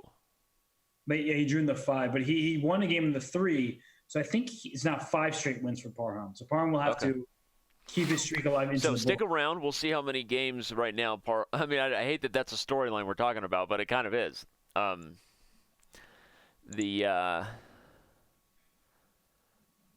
The King's Indian attack now, not a Catalan. So we'll see what this becomes. Looking like a very traditional king scene attack with, f4 and then e4. What in the? This is like Maghsoodloo is playing with his food a little bit now. Yeah, what was that about traditional? Yeah, d4 would have been a positional move that makes it a little harder. But here I think White's going to play for e4 and try to have a huge attack coming in this game. This could be an exciting one. Yeah, you're totally right. The idea for White's like e4, f5, e5 idea is just throw all your pawns forward and launch an attack. And you don't even care if black ends up taking on h4. But what I mean by that is if you can imagine the knight f6 gone from the board for a second, and let's say your bishop can jump over the knight and take it on h4, or I take back with my g-pawn, I get the two bishops and can still apply pressure over there on the king side. So, looks pretty good. Yep. This will be an exciting one. It's a tough one because this match started out much closer in terms of the feel of where this was headed, but you had early signs that we might be in for a tough one. One of the first big moments of the match was when Luca checkmated himself in Game 4, right? Yeah. For those of you who missed that, there's probably a clip in our library which reminds you we will have a moment of the match in all of these announced, and if you want to make a clip and suggest that, you can do it. You can make a clip and share it here in the chat. We encourage you to do that. Your clip might be chosen for our moment of the match. So, yeah, and I'm guessing that game is going to be the likely winner. I don't choose, so I don't know. But, yeah. Well, Danny, our question of the day was about prodigies in chess, right? Yep. Well, it's prodigies in any discipline, but in chess we'll focus there. And why don't we just talk about Parham, because I believe when he was 15, he was something like 2690, something ridiculous. Yep. And he's kind of stalled in the last few years. And so people just say, oh, Firouzja is more likely, and they're compatriots, so people compare the two. So Firouzja is more likely to be world champion because Parham was higher rated 3 years ago than he is now. But doesn't that mean that it's just really hard to get from 2660s, 2670s to 2700? And Firouzja is an amazing chess player, but he might be in for the same struggle. I don't know. Right. I'm not saying that for certain, but it could be difficult. I've had conversations with guys like Yasser about this, right? And because there's different benchmarks where, obviously Ali Reza Firouzja is now, he's 15, Parham is 18, so he's a few years younger. But regardless of how good you get up to being 15 or 16, one of the big indicators is how soon do they reach 2,700, right? Because that's a sign that they've made it through some struggles that Parham has been dealing with for the last few years, right? The realm of maintaining high 2600s and what it takes to play at that level is obviously super difficult, right? So I think it's hard to say, who's going to be the stronger player when their careers are done until you see maybe who breaks over that 2720 mark and starts inching their way toward, what has traditionally been top 10, somewhere around 2750. Now, of course, these days ratings continue to climb, right? I think that's partly the natural inflation that is happening amongst the world's elite is partly because there's just so many strong chess players that there's more people to beat that have high ratings, so that when you do get on a rolling hot, as a guy like Magnus Carlsen has been, right, the chance of you getting more rating points for those victories where, the gap between Kasparov and his contemporaries in the 90s was bigger in a sense that there weren't as many rating points to gain, right? You think that's a fair statement? I know I'm kind of transitioning the daily question to a discussion about ratings, but it's interesting. Yeah, it's always tough to say it because a lot of, I feel like older, grandmasters, actually, let's read this tweet. Magnus, a 13-year-old IM drawing with Gary, who was on his peak in 2004 and then went on to become world champion and possibly the greatest player of all time, #SpeedChess, about greatest prodigy. Yeah, Magnus obviously is a prodigy. For sure, Magnus is in that discussion, yeah. We didn't mention him because it was so obvious, which is a mistake on our part. We, of course, should have touted Magnus's ability. But what I was going to say about the rating system is, sure, there might be inflation, but I think players today are also just better than players, 10 years ago. So the fact that Magnus is so much higher rated than all his competitors, these elite players, is so impressive to me because players like Fabiano and Ding Liren and all the others at the top probably would have been world champions in earlier years with their same talent right now. Of course, they have access to the engines, and players from prior generations didn't. And I'm not saying that players from previous generations weren't more talented, because that's not what, it's more about who is better. Players today are better than they were in the past, not necessarily more talented. So yeah, the talent question is a different one, right? Because for one, it's a subjective or really not really a clear measurement. It's a word we all throw around, right? This person's talented, X person was more talented, but you don't really know. It's an invisible measurer, right? Right. And without the time travel machine I've been building for the last few years, like until that's active, like we don't really know, right? But I think it's unarguable, and we've done a lot of research on Chess.com and talked about comparing these guys to themselves and to the perfection that is, let's say, computer chess, where we know the best move, regardless of the strength of your opponent. And I think it's pretty clear that players are playing the most accurate brand, the highest level of, let's just say, executing chess at the highest level possible now more than they ever have throughout history, right?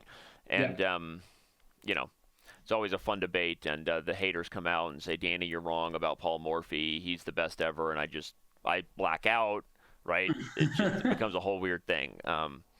But anyway, right now, Luca's about to black out from the pressure that Parham is exerting here, because we are officially done with the 3-minute portion. Regardless of the result of this game, we will take a very small break before the bullet gets underway. So don't go anywhere. There's a half an hour of super exciting bullet chess ahead, and who knows, maybe someone looking to change their papers, right, and to apply for a new guardian to control their life and an adoption to ensue.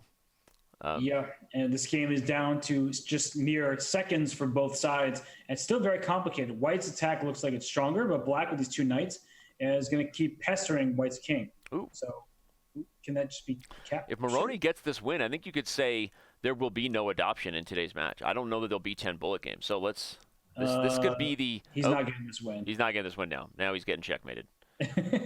Uh-oh. Rook h7, rook h8 mate. Rook h7, rook h8. Oh, man.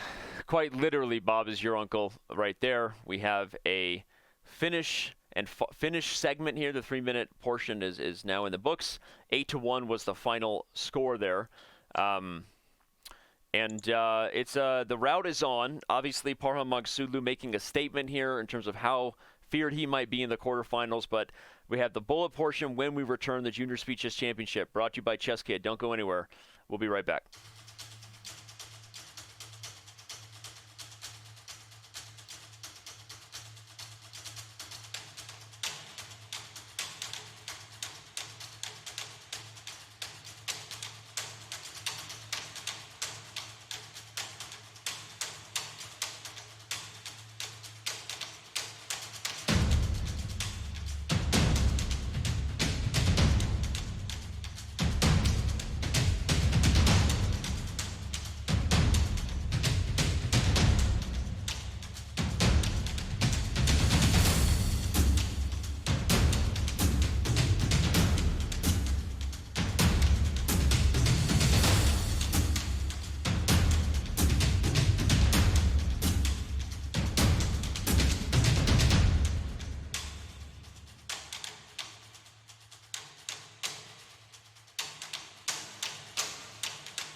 Chess Kid is fun.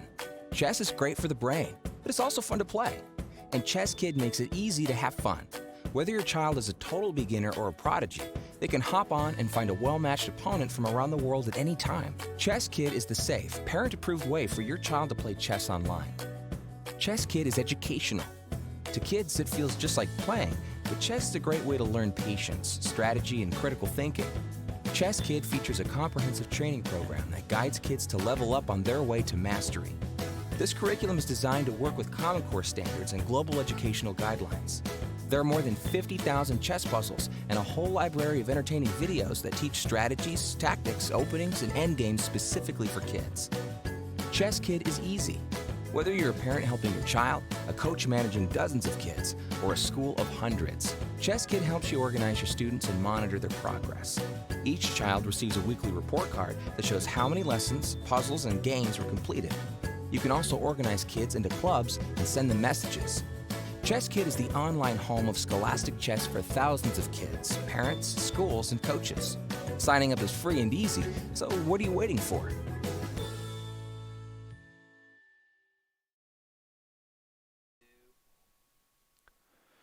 And we are back with the Junior Speed Chess Championship, and at least 3 of the 4 of us are. Luca taking a break as that portal he just crawled through transported him to the 9th dimension. What in the world is that? It's, is the Stranger Things kid on the other side of that wall, or you just happy to see me? I don't know. Okay, let's continue and get the bullet portion underway. Parham Maghsoodloo obviously has been in control of this match, Robert.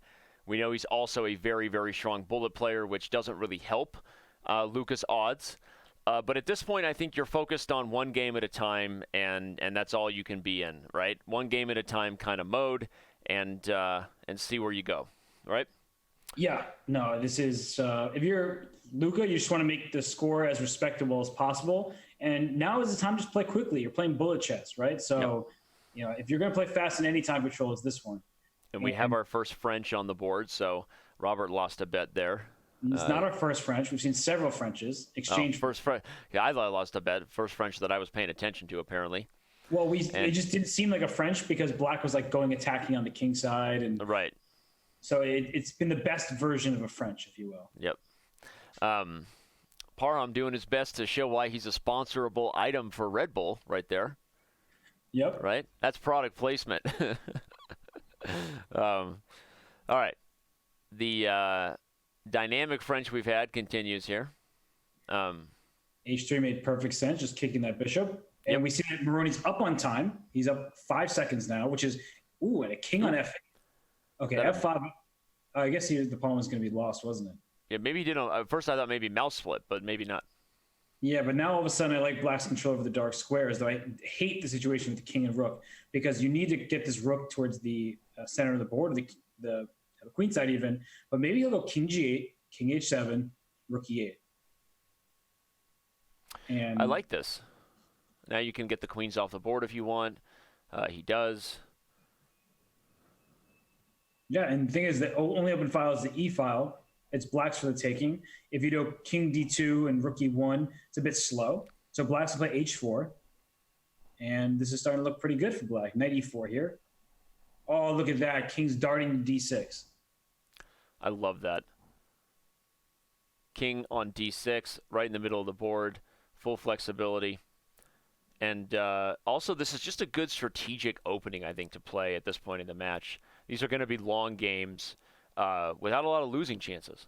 So even though, of course, we're not really talking about or expecting, based on what we've seen, that Moroni would stage an epic comeback, but I think from just a match strategy perspective, it's a very simple, clean, risk-free way to approach the bullet portion. Yep, and it's time-consuming, for sure.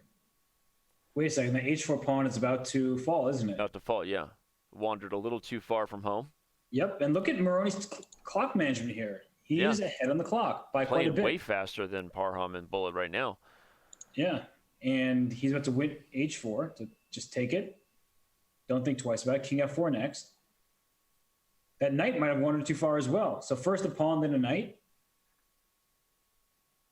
Wow. Yeah. Good stuff right here from Moroni. Yep. Knight G5, hit H3. I guess bishop F1 is always. Ooh, okay. Knight F3 back. Okay. Play knight F3 and then try to get your passed H pawn. You're a wizard, Harry. Do it. And I guess knight E5 now, hitting the. Knight E5, C6. You have knight C6 coming in. Knight C6 is a nice move, yeah. Right now, play knight C6. Okay. Okay, king E5, I just take the knight on D6. But watch out. Okay, first, the clock situation is terrible for that was a Parham. little. I don't know that was the best decision there. Yeah, what I'm worried about is in the long term, if you look, okay, it doesn't matter anymore, but the H8 square doesn't match that bishop. Yeah. But he's playing H4 taking. Good timing that he was able to get the king very quickly to the king side and play H4. But yeah, I mean, black is blockaded on the dark squares. If there's a fortress here, that would be so frustrating. Yep, that would be just like a tragic dark comedy. Yep. So he's what, king E2 to D. No. Yeah, you don't even need to worry about the knight taking F5, I don't think. Yeah, you're probably right. Just play like this. Bishop D7 always protects A4. If necessary, king D3. Now king D3, I think. I think you should have called Parham's bluff. Yeah, this looks more accurate. Yeah. The bishop will be better than the knight. Run the king over here. Oh, knight takes G4. If he'd gone king G7, it was knight takes G4. If he was one or if he was one tempo ahead there, but looks like he will get a victory, and Moroni striking first in bullet. What if Moroni just dominates the guy in bullet and takes all of his shocking, rating? Right? It would not be the storyline we saw coming. But what if he just takes all of his bullet rating? I'll say this, though. Moroni winning that game almost clinches that we probably won't have an adoption today for those wondering whether Parham and the domination train would continue. Still nearly 9,000 of you with us. Thank you for being here. We know this has been a match that wasn't as close as some of our other JSCC matches, but who knows? We might be in for some fireworks here. That was a very nice win by Moroni right there. Yeah, and his position and time management in this game are also good. So what I say, Danny, right, the time situation, you have 1 minute on the clock to start the game. Yep. Moroni's going to play more quickly because he has to. And he's playing well. He's playing good here, too. Yeah, no, he's better here and up on the clock or close to it. Yep, just rook D8. Okay, now don't go rook D8 because B6 is protected, so still go rook D8. Yeah, B6 still protected. You can play E6 for insurance if you want, just to... Okay, he wants E5. Puts the rook behind it because he wants to push the pawn twice. Really H6, have a big Maroxy bind. What? He went H6 to take away the G5 square, and now he's just... Okay. He's like, well, it's like he's finally kind of just like trusting his intuition. Look how aggressive he's playing, how quickly he's playing. Yep, F5. Oh, but then bishop takes D5. Yeah, be hung B6. So B6 falling. Yeah, knight D5 to E7 was probably. But D3 is still loose, not right. Oh, bishop E4. Oh, I was gonna say not right away, dude. I said not right away, and you did it. That was tough. You know what else is gonna be tough? Qualifying for the Fisher Random World Chess Championship. But let me remind you that there is a lot waiting for you if you try to do so. We actually just wrapped up the open qualifier stages, and now we are in the play-in phase of what is essentially a 5-month long World Chess Championship where people have been qualifying and trying to get in every Sunday if you haven't been tuning in. But now the stakes are bigger. We have more than 100 people that have qualified their way into the title player play-in stage.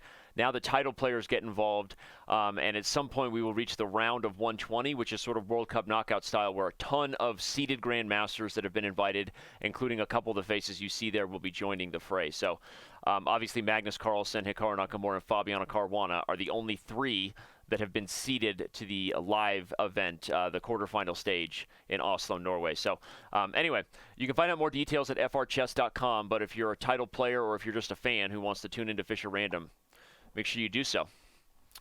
Do it. Yeah, that's awesome. I can't wait to play myself, even though I know you're going to be like, Robert, you shouldn't play because at some point... I can just pull the rug out from under you and be like, now you're commentating. But exactly. Hikaru keeps yelling at you to play more, you know.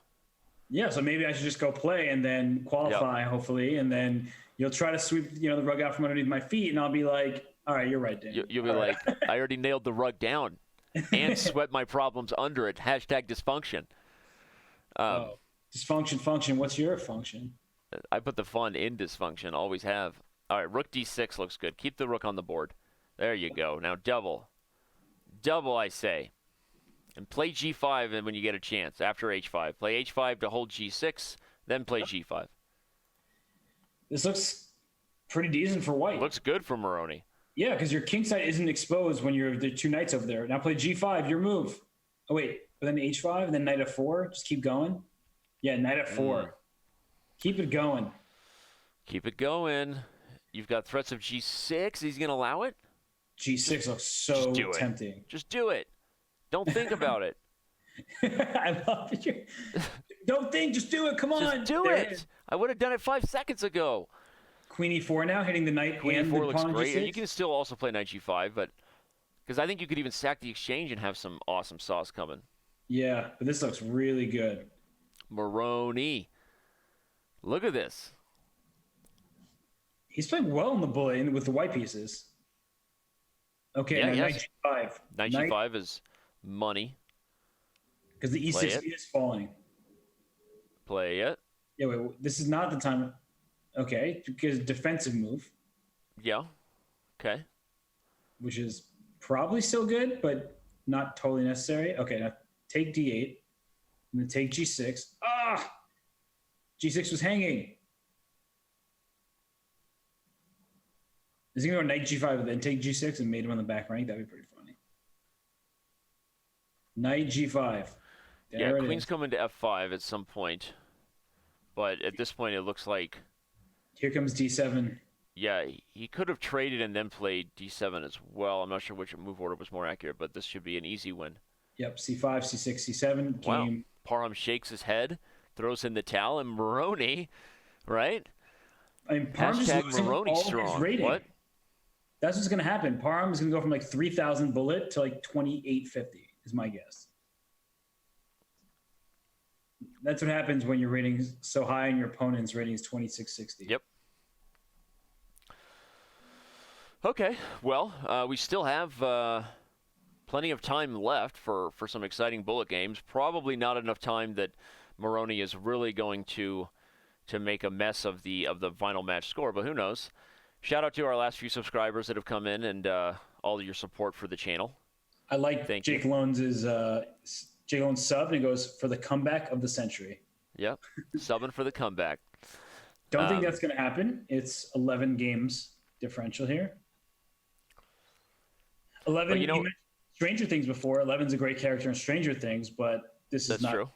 The comeback. 11 down. So one of the things we didn't get to see here today was how, and maybe we will in this final portion, is how Parham would react to losing a few in a row, right? I think that obviously this is an impressive performance by Maghsoodloo, assuming he finishes the job and moves on.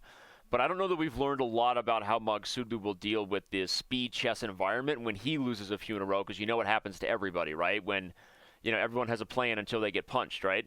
And I think we don't really know how Maghsoodloo's going to deal with the stronger competition in the next round, because it's been kind of a walk in the park for him today, right? But now we'll see what happens. Maybe that'll end up being a blessing in disguise if he loses a few games and experiences a little bit of that adrenaline, right? Gets a little bit of that fear and finds a way to right that ship. That may be a useful thing for him.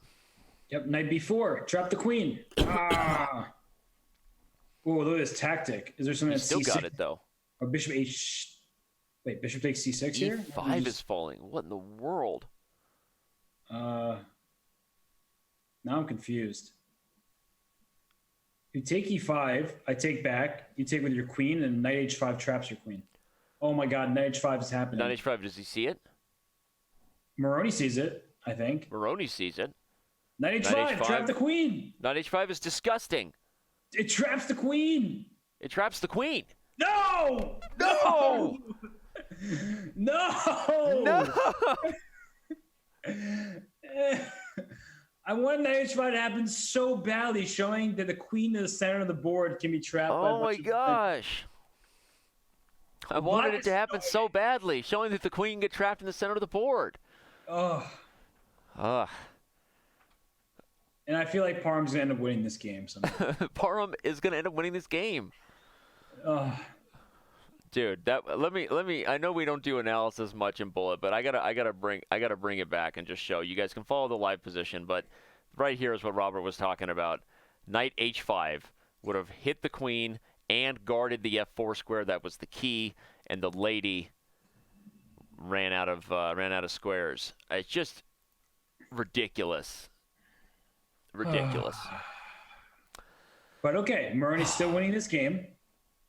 Has total domination of the board. Is up in queen h1 was mate. Queen h1 was mate for Moroni. Yeah. Yeah. Queen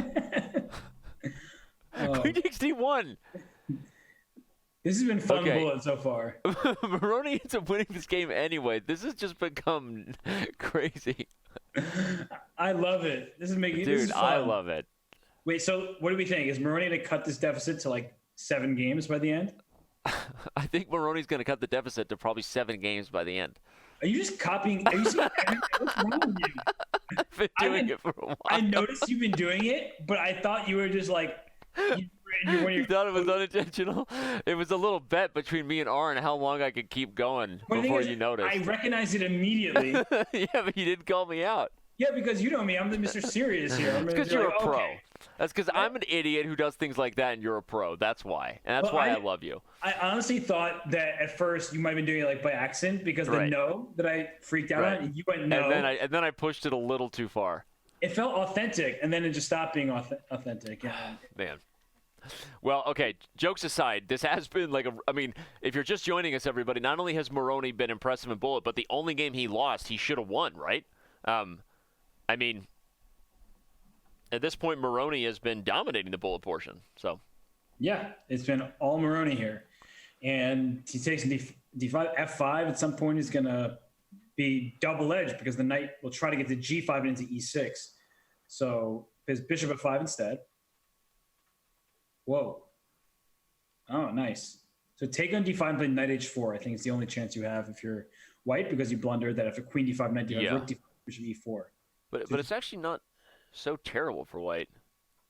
Right? Yeah. You're down a pawn, but after knight H4, he takes E5. Oh, that was hanging. That might also work. Yeah, I was going to say even knight H4 because the bishop would have to go to E6, and then you'd have knight C5 with B7, D5, everything hanging, right?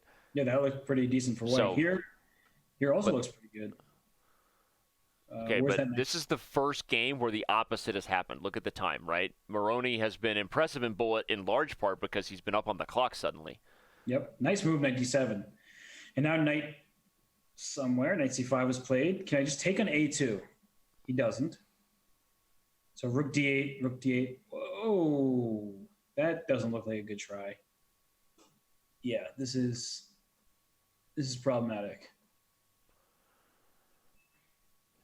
Okay. Yeah, Parham looks like he should recover here. That A pawn is strong, right?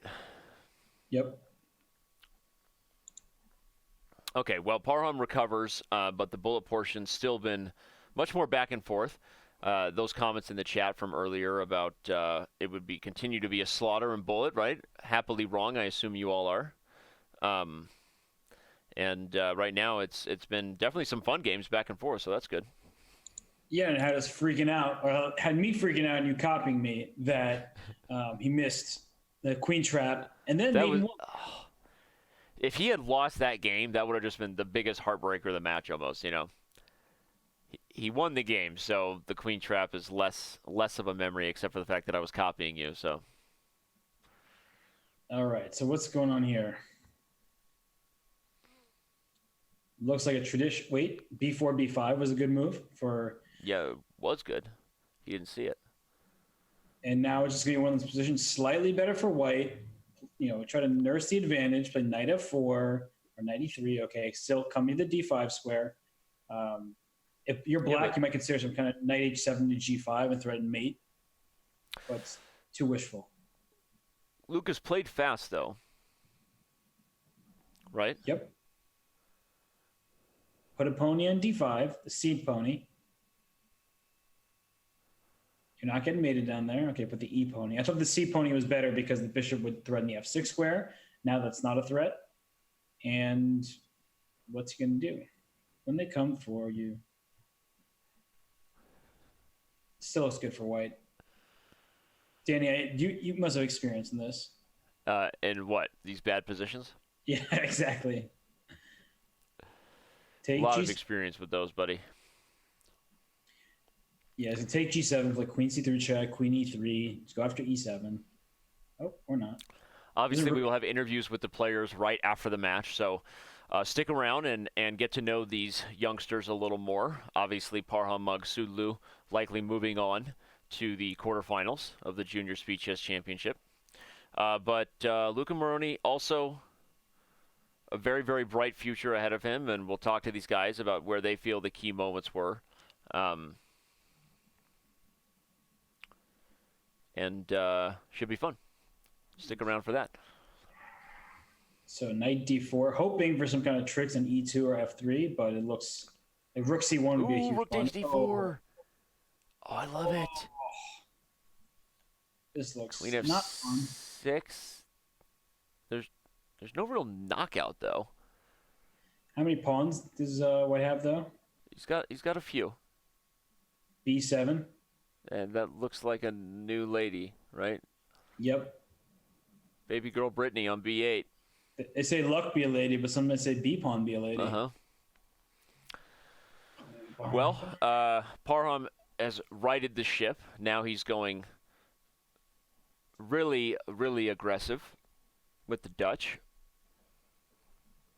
Parham's just here to have a good time. Yeah, he's having a good time. Don't stop him now. Don't stop him now. But, you know, I guess we'll talk to Luca. Certainly there was that big game in the 5-minute portion where he, you know, self-made it. And until that moment came, it felt like there were good things happening all around for the young Italian. But now in hindsight, you look back and see there were just a lot of missed opportunities. But overall, we'll get his feel for what he thought. Ooh, nice move, Queen d5 check. Really, really good move there. Because if you take, I take with a c pawn and I win your e5 pawn. If you go king h8, I just go queen takes c5 and go up a pawn that way. So really nice find by Moroni, and a quick find. And Parham just looks sleepy now. Yeah.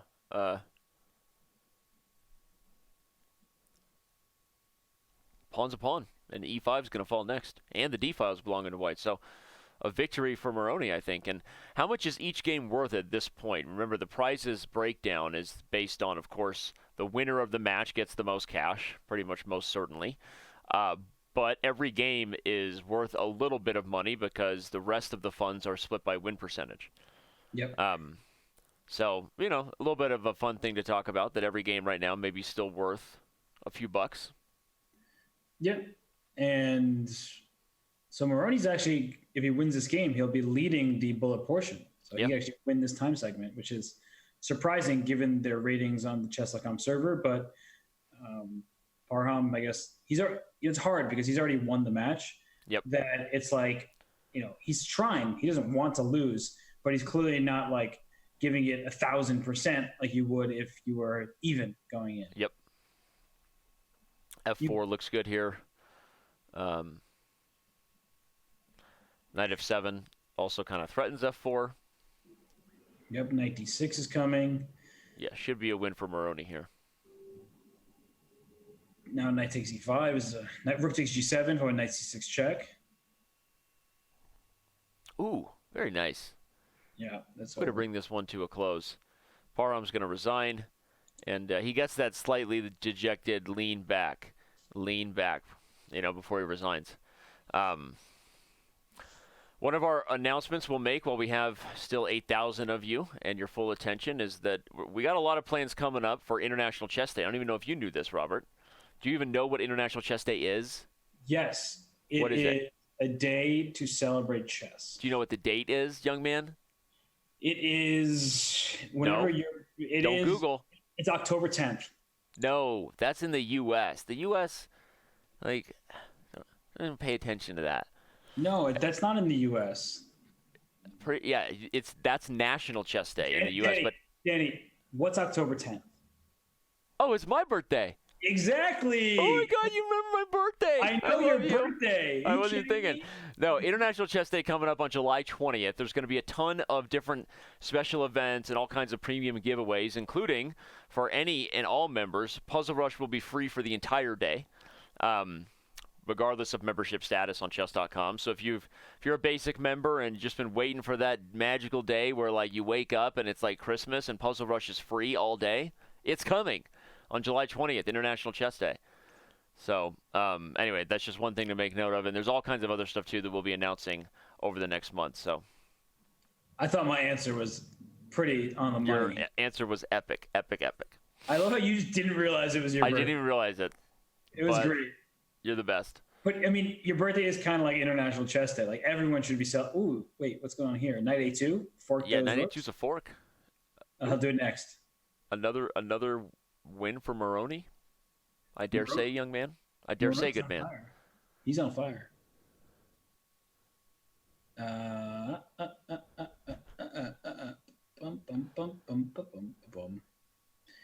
It makes sense that Danny's birthday is October 10th because he's a 10 out of 10. Wow, that was too far. That was J-Doc in the Twitch TV chat. Well, we have got still, let's see, about 7 minutes left, roughly.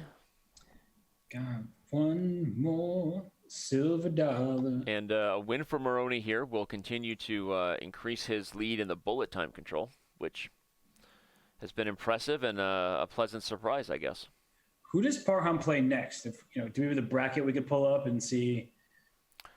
I don't know who Parham played. Yeah, we'll take a look at that at some point here soon. We'll obviously ask Parham how he thinks he stacks up against his next round opponent. So, again, if you're just getting here, stay tuned. We have interviews with the players coming up. It's been a fun match, regardless of the fact that it wasn't as close as I think the Italian chess community would have wanted. But if he wins, just been told he will play Caruana. Okay. Who just got by Esipenko, right? Yeah.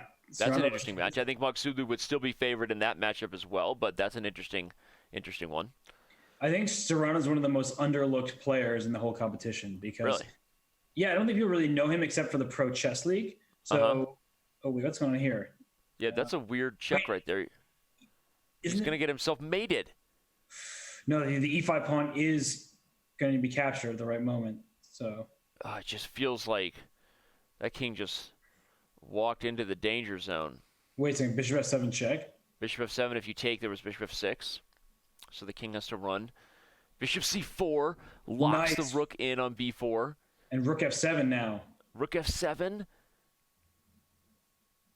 He takes C4. What in the world is going on here? The pawn's not running fast enough. I was going to say, that A-pawn is not as strong as you think it is, Luca. Oh, man. Nice. All kinds of problems when the bishop gets involved. That hurt. Yeah, Luca should. That was one that should have gone Moroni's way. That backfired. Those bishops escalated quickly, right? Yep. So Parham versus Caruana. Like, it's interesting. What I was saying was I think Caruana is a bit underestimated because I feel like the broader community doesn't really know who he is. I mean, they see him in the Pro Chess League, and he's put up great results in the Pro Chess League. But he's 26, like 40 or 50 rated. He's very, very promising junior player. He's been a GM for a couple of years now. And, I mean, he's not that much lower rated than Parham is by classical FIDE, just in and of itself. So I think that Caruana is a name that people should keep an eye on in this Junior Speed Chess Championship.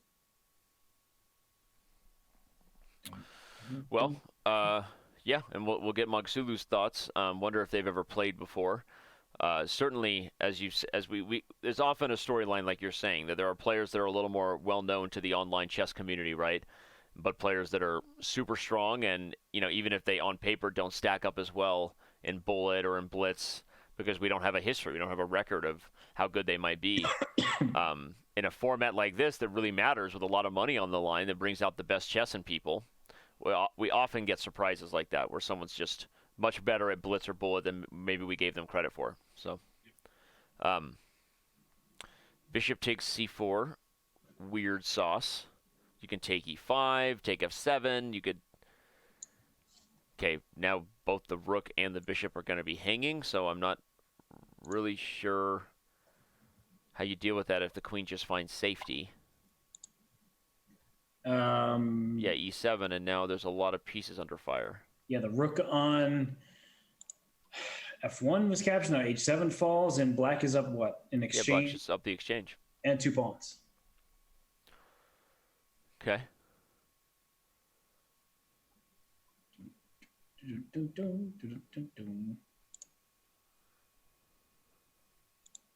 So that was a win for Parham. So is it 5-4 in Parham's favor in the bullet, or is it? Currently 5-4, I think, yeah. A Okay. 1-game lead in the bullet, but a 12-game lead in the match with just a couple minutes left to play. Almost wrapping up here, and I'm a little disappointed that you at some point have not used Parham's unibrow as an excuse to talk about the Anthony Davis trade. But I'm going to let you sit and simmer there on that one. You want to get into that? I mean, obviously, the Lakers gave up a lot. They really didn't give up as much as people think, because Brandon Ingram has had growing pains, and he hasn't honestly been all that amazing. Yeah. Don't get me started about Lonzo Ball, because you know my feelings about him. And his dad is headache, definite headache. And they got to keep Kuzma, who's the better player of those youngsters from the Lakers. And the draft picks, I mean, they're just banking on the present. So well, they also just got really lucky to have the number 1 pick. So they're going to get Zion, and I guess my point is, regardless of what they got for Anthony Davis, I don't think their franchise is really going to be in as bad a shape as you might normally be when your best player forces a trade, right? Right. I think with a little bit of luck in the draft and some good moves, they could be good really fast. And then you've got, Are you trying to say that the Knicks have by far the worst record in the league for no reason? Is that what you're trying to get at here? That's pretty much what I'm trying to say. That the Knicks are,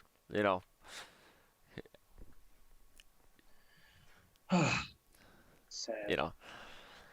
Sad.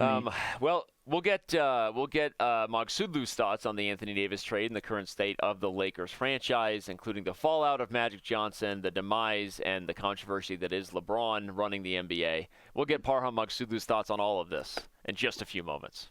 So. Yep. What do we have? Oh, it's the last game. I didn't even notice. Time flies when you're having fun. Yeah, this is officially going to be the last game unless we see a blunder in the next few seconds. Early predictions from our Smarter Chess stats say that Maghsoodloo will be a few-game favorite over Caruana.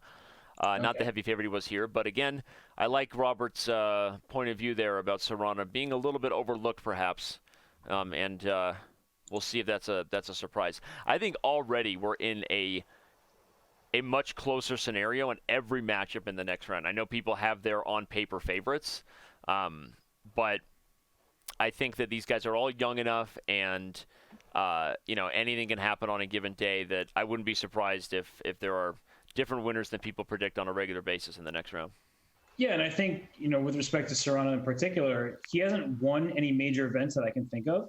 So it's easy to overlook him, whereas Parham won the World Junior, has been around for now 3 years, this really high rating. So he's more familiar to the broader audience. We also have the Women's Speed Chess Championship going on right now. Many of you have been tuning in for that. Commentary by Anna Rudolph and Sopako Giramashvili. The ladies have been awesome. And we also have videos brought to you on our YouTube channel by Alexander Botez. But make sure you mark your calendars. Our next WSCC match is on the 20th of June. That is the finals will kick off then. Only 8 players invited to the WSCC, so bigger paydays for the ladies in this, because we have 16 players playing in the junior, splitting $20,000 in prizes, and with the WSCC, it's $20,000 for 8 players, and of course, the winner of each of those gets a spot in the main SEC, which will be starting probably at the end of July this year, end of July, early August. We have a lot of big names committed to play in it, and official schedules for that will be coming out probably at some point around the end of this month. So, all right, Parham is gonna finish the job with a victory here. Wait, he blundered. His knight can't get back. He just miscalculated. He can't catch the B pawn. Wait, but is it? Oh my gosh, Queen B7 Yeah, what a check. way to bring it to a close. First of all, me calling it as if it was over, and then he blundered the B pawn. That is such a good example of how dumb the donkey is. The knight just is so useless against passed pawns. Just go Queen B8. Check and Queen B8. Yeah, Queen B8 was the move. Uh-oh. Uh-oh. Are we going to see a fork to end this and some tears to be shed, or are we going to see... Oh, no. think allowing a7. Wait, queen takes a7. Queen takes a7. It's just winning the pawn, bro. Oh man, they're tired. We understand. Oh, Moroni almost just lost in time, by the way. Okay, now it's over. Oh. We will be back with interviews in just a few moments. Don't go anywhere. If you have some interesting questions, share them with us in chat. Last chance to maybe get involved. Of course, if you have a clip you like, you can do that too. Our moment of the match will be coming up here in just a few. So when we return, final thoughts on today's JSCC match brought to you by Chess Kid. We'll be right back.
That was close, but he's found a way to hold it. That was really close. Oh, he just made Oh himself. my God, no way!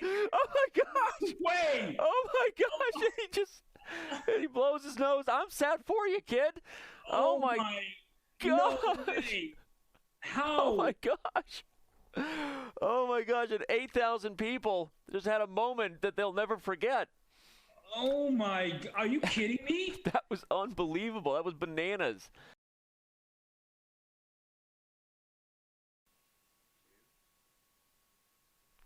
Welcome back, everyone. We are now joined by our two competitors from today's Junior Speed Chess Championship match. First of all, congratulations to both you guys. Thank you for being here.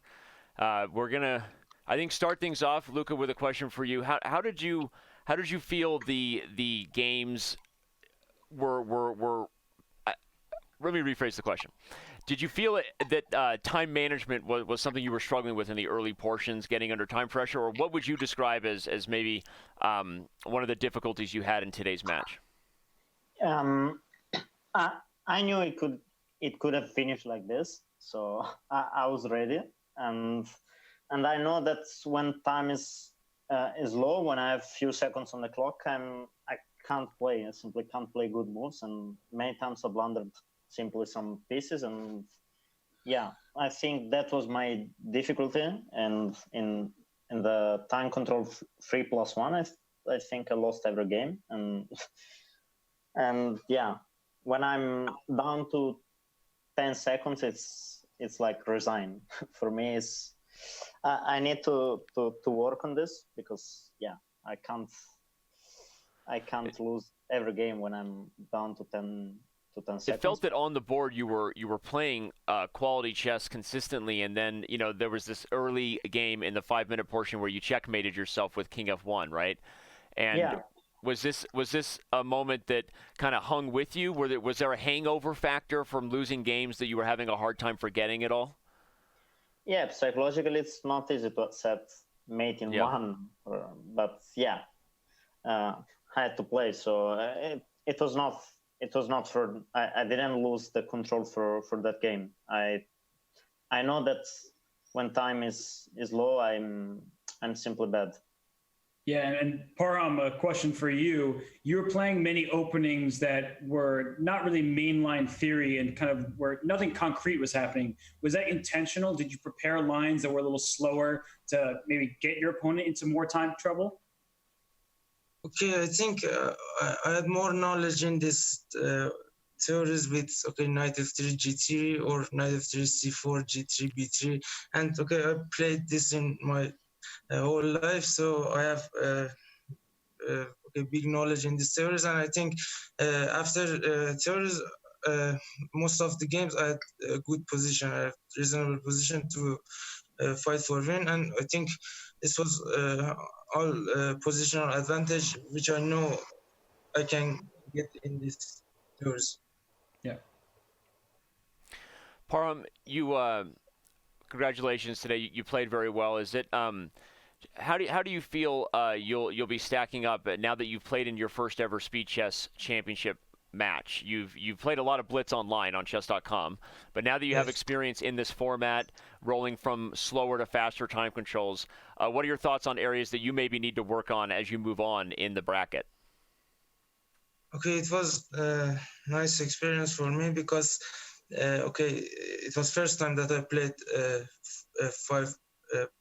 5 minute 1 second increment and also 3+1. So it was good experience. Also, I think Luca was not in his best shape, and I was thinking that it would be more difficult for me this match, but I think he was not in his mood. So this was good experience, and I think I have a very difficult match against Sarana at next match. Yeah, what is your experience like playing against Alexei? Have you played him a lot online or in person? Yes, I like to play Blitz or Bullet online, and I think I didn't play in Bullet well because in this last week I had Asian Continental, so I didn't play Bullet so much, and I became weaker than before. Well, he today seemed like a tough match for you, Luca, but you did start to find yourself a little bit there in the beginning of the bullet portion, winning a few games in a row. Did you know at that time that there's still cash? There's cash prizes on the line with every game, right? And does the prize money at all motivate players, knowing that every game you win, even if you're going to lose the match, is worth something? Luca?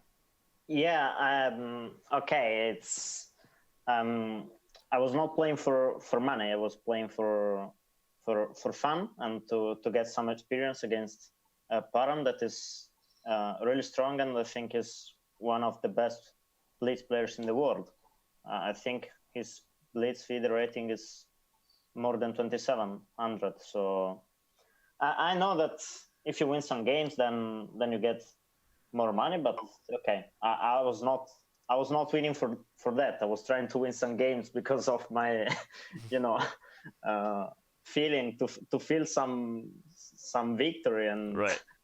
And try to score. Let me make it a broader question then. What do you think about that idea as an application to other tournaments, whether over the board or not? The idea that regardless of the overall prize fund, that every game is also worth a certain amount in that individual sense. Do you find that that's something that not a lot of other chess events or formats do? What are your thoughts on whether that could be a motivating factor if done right?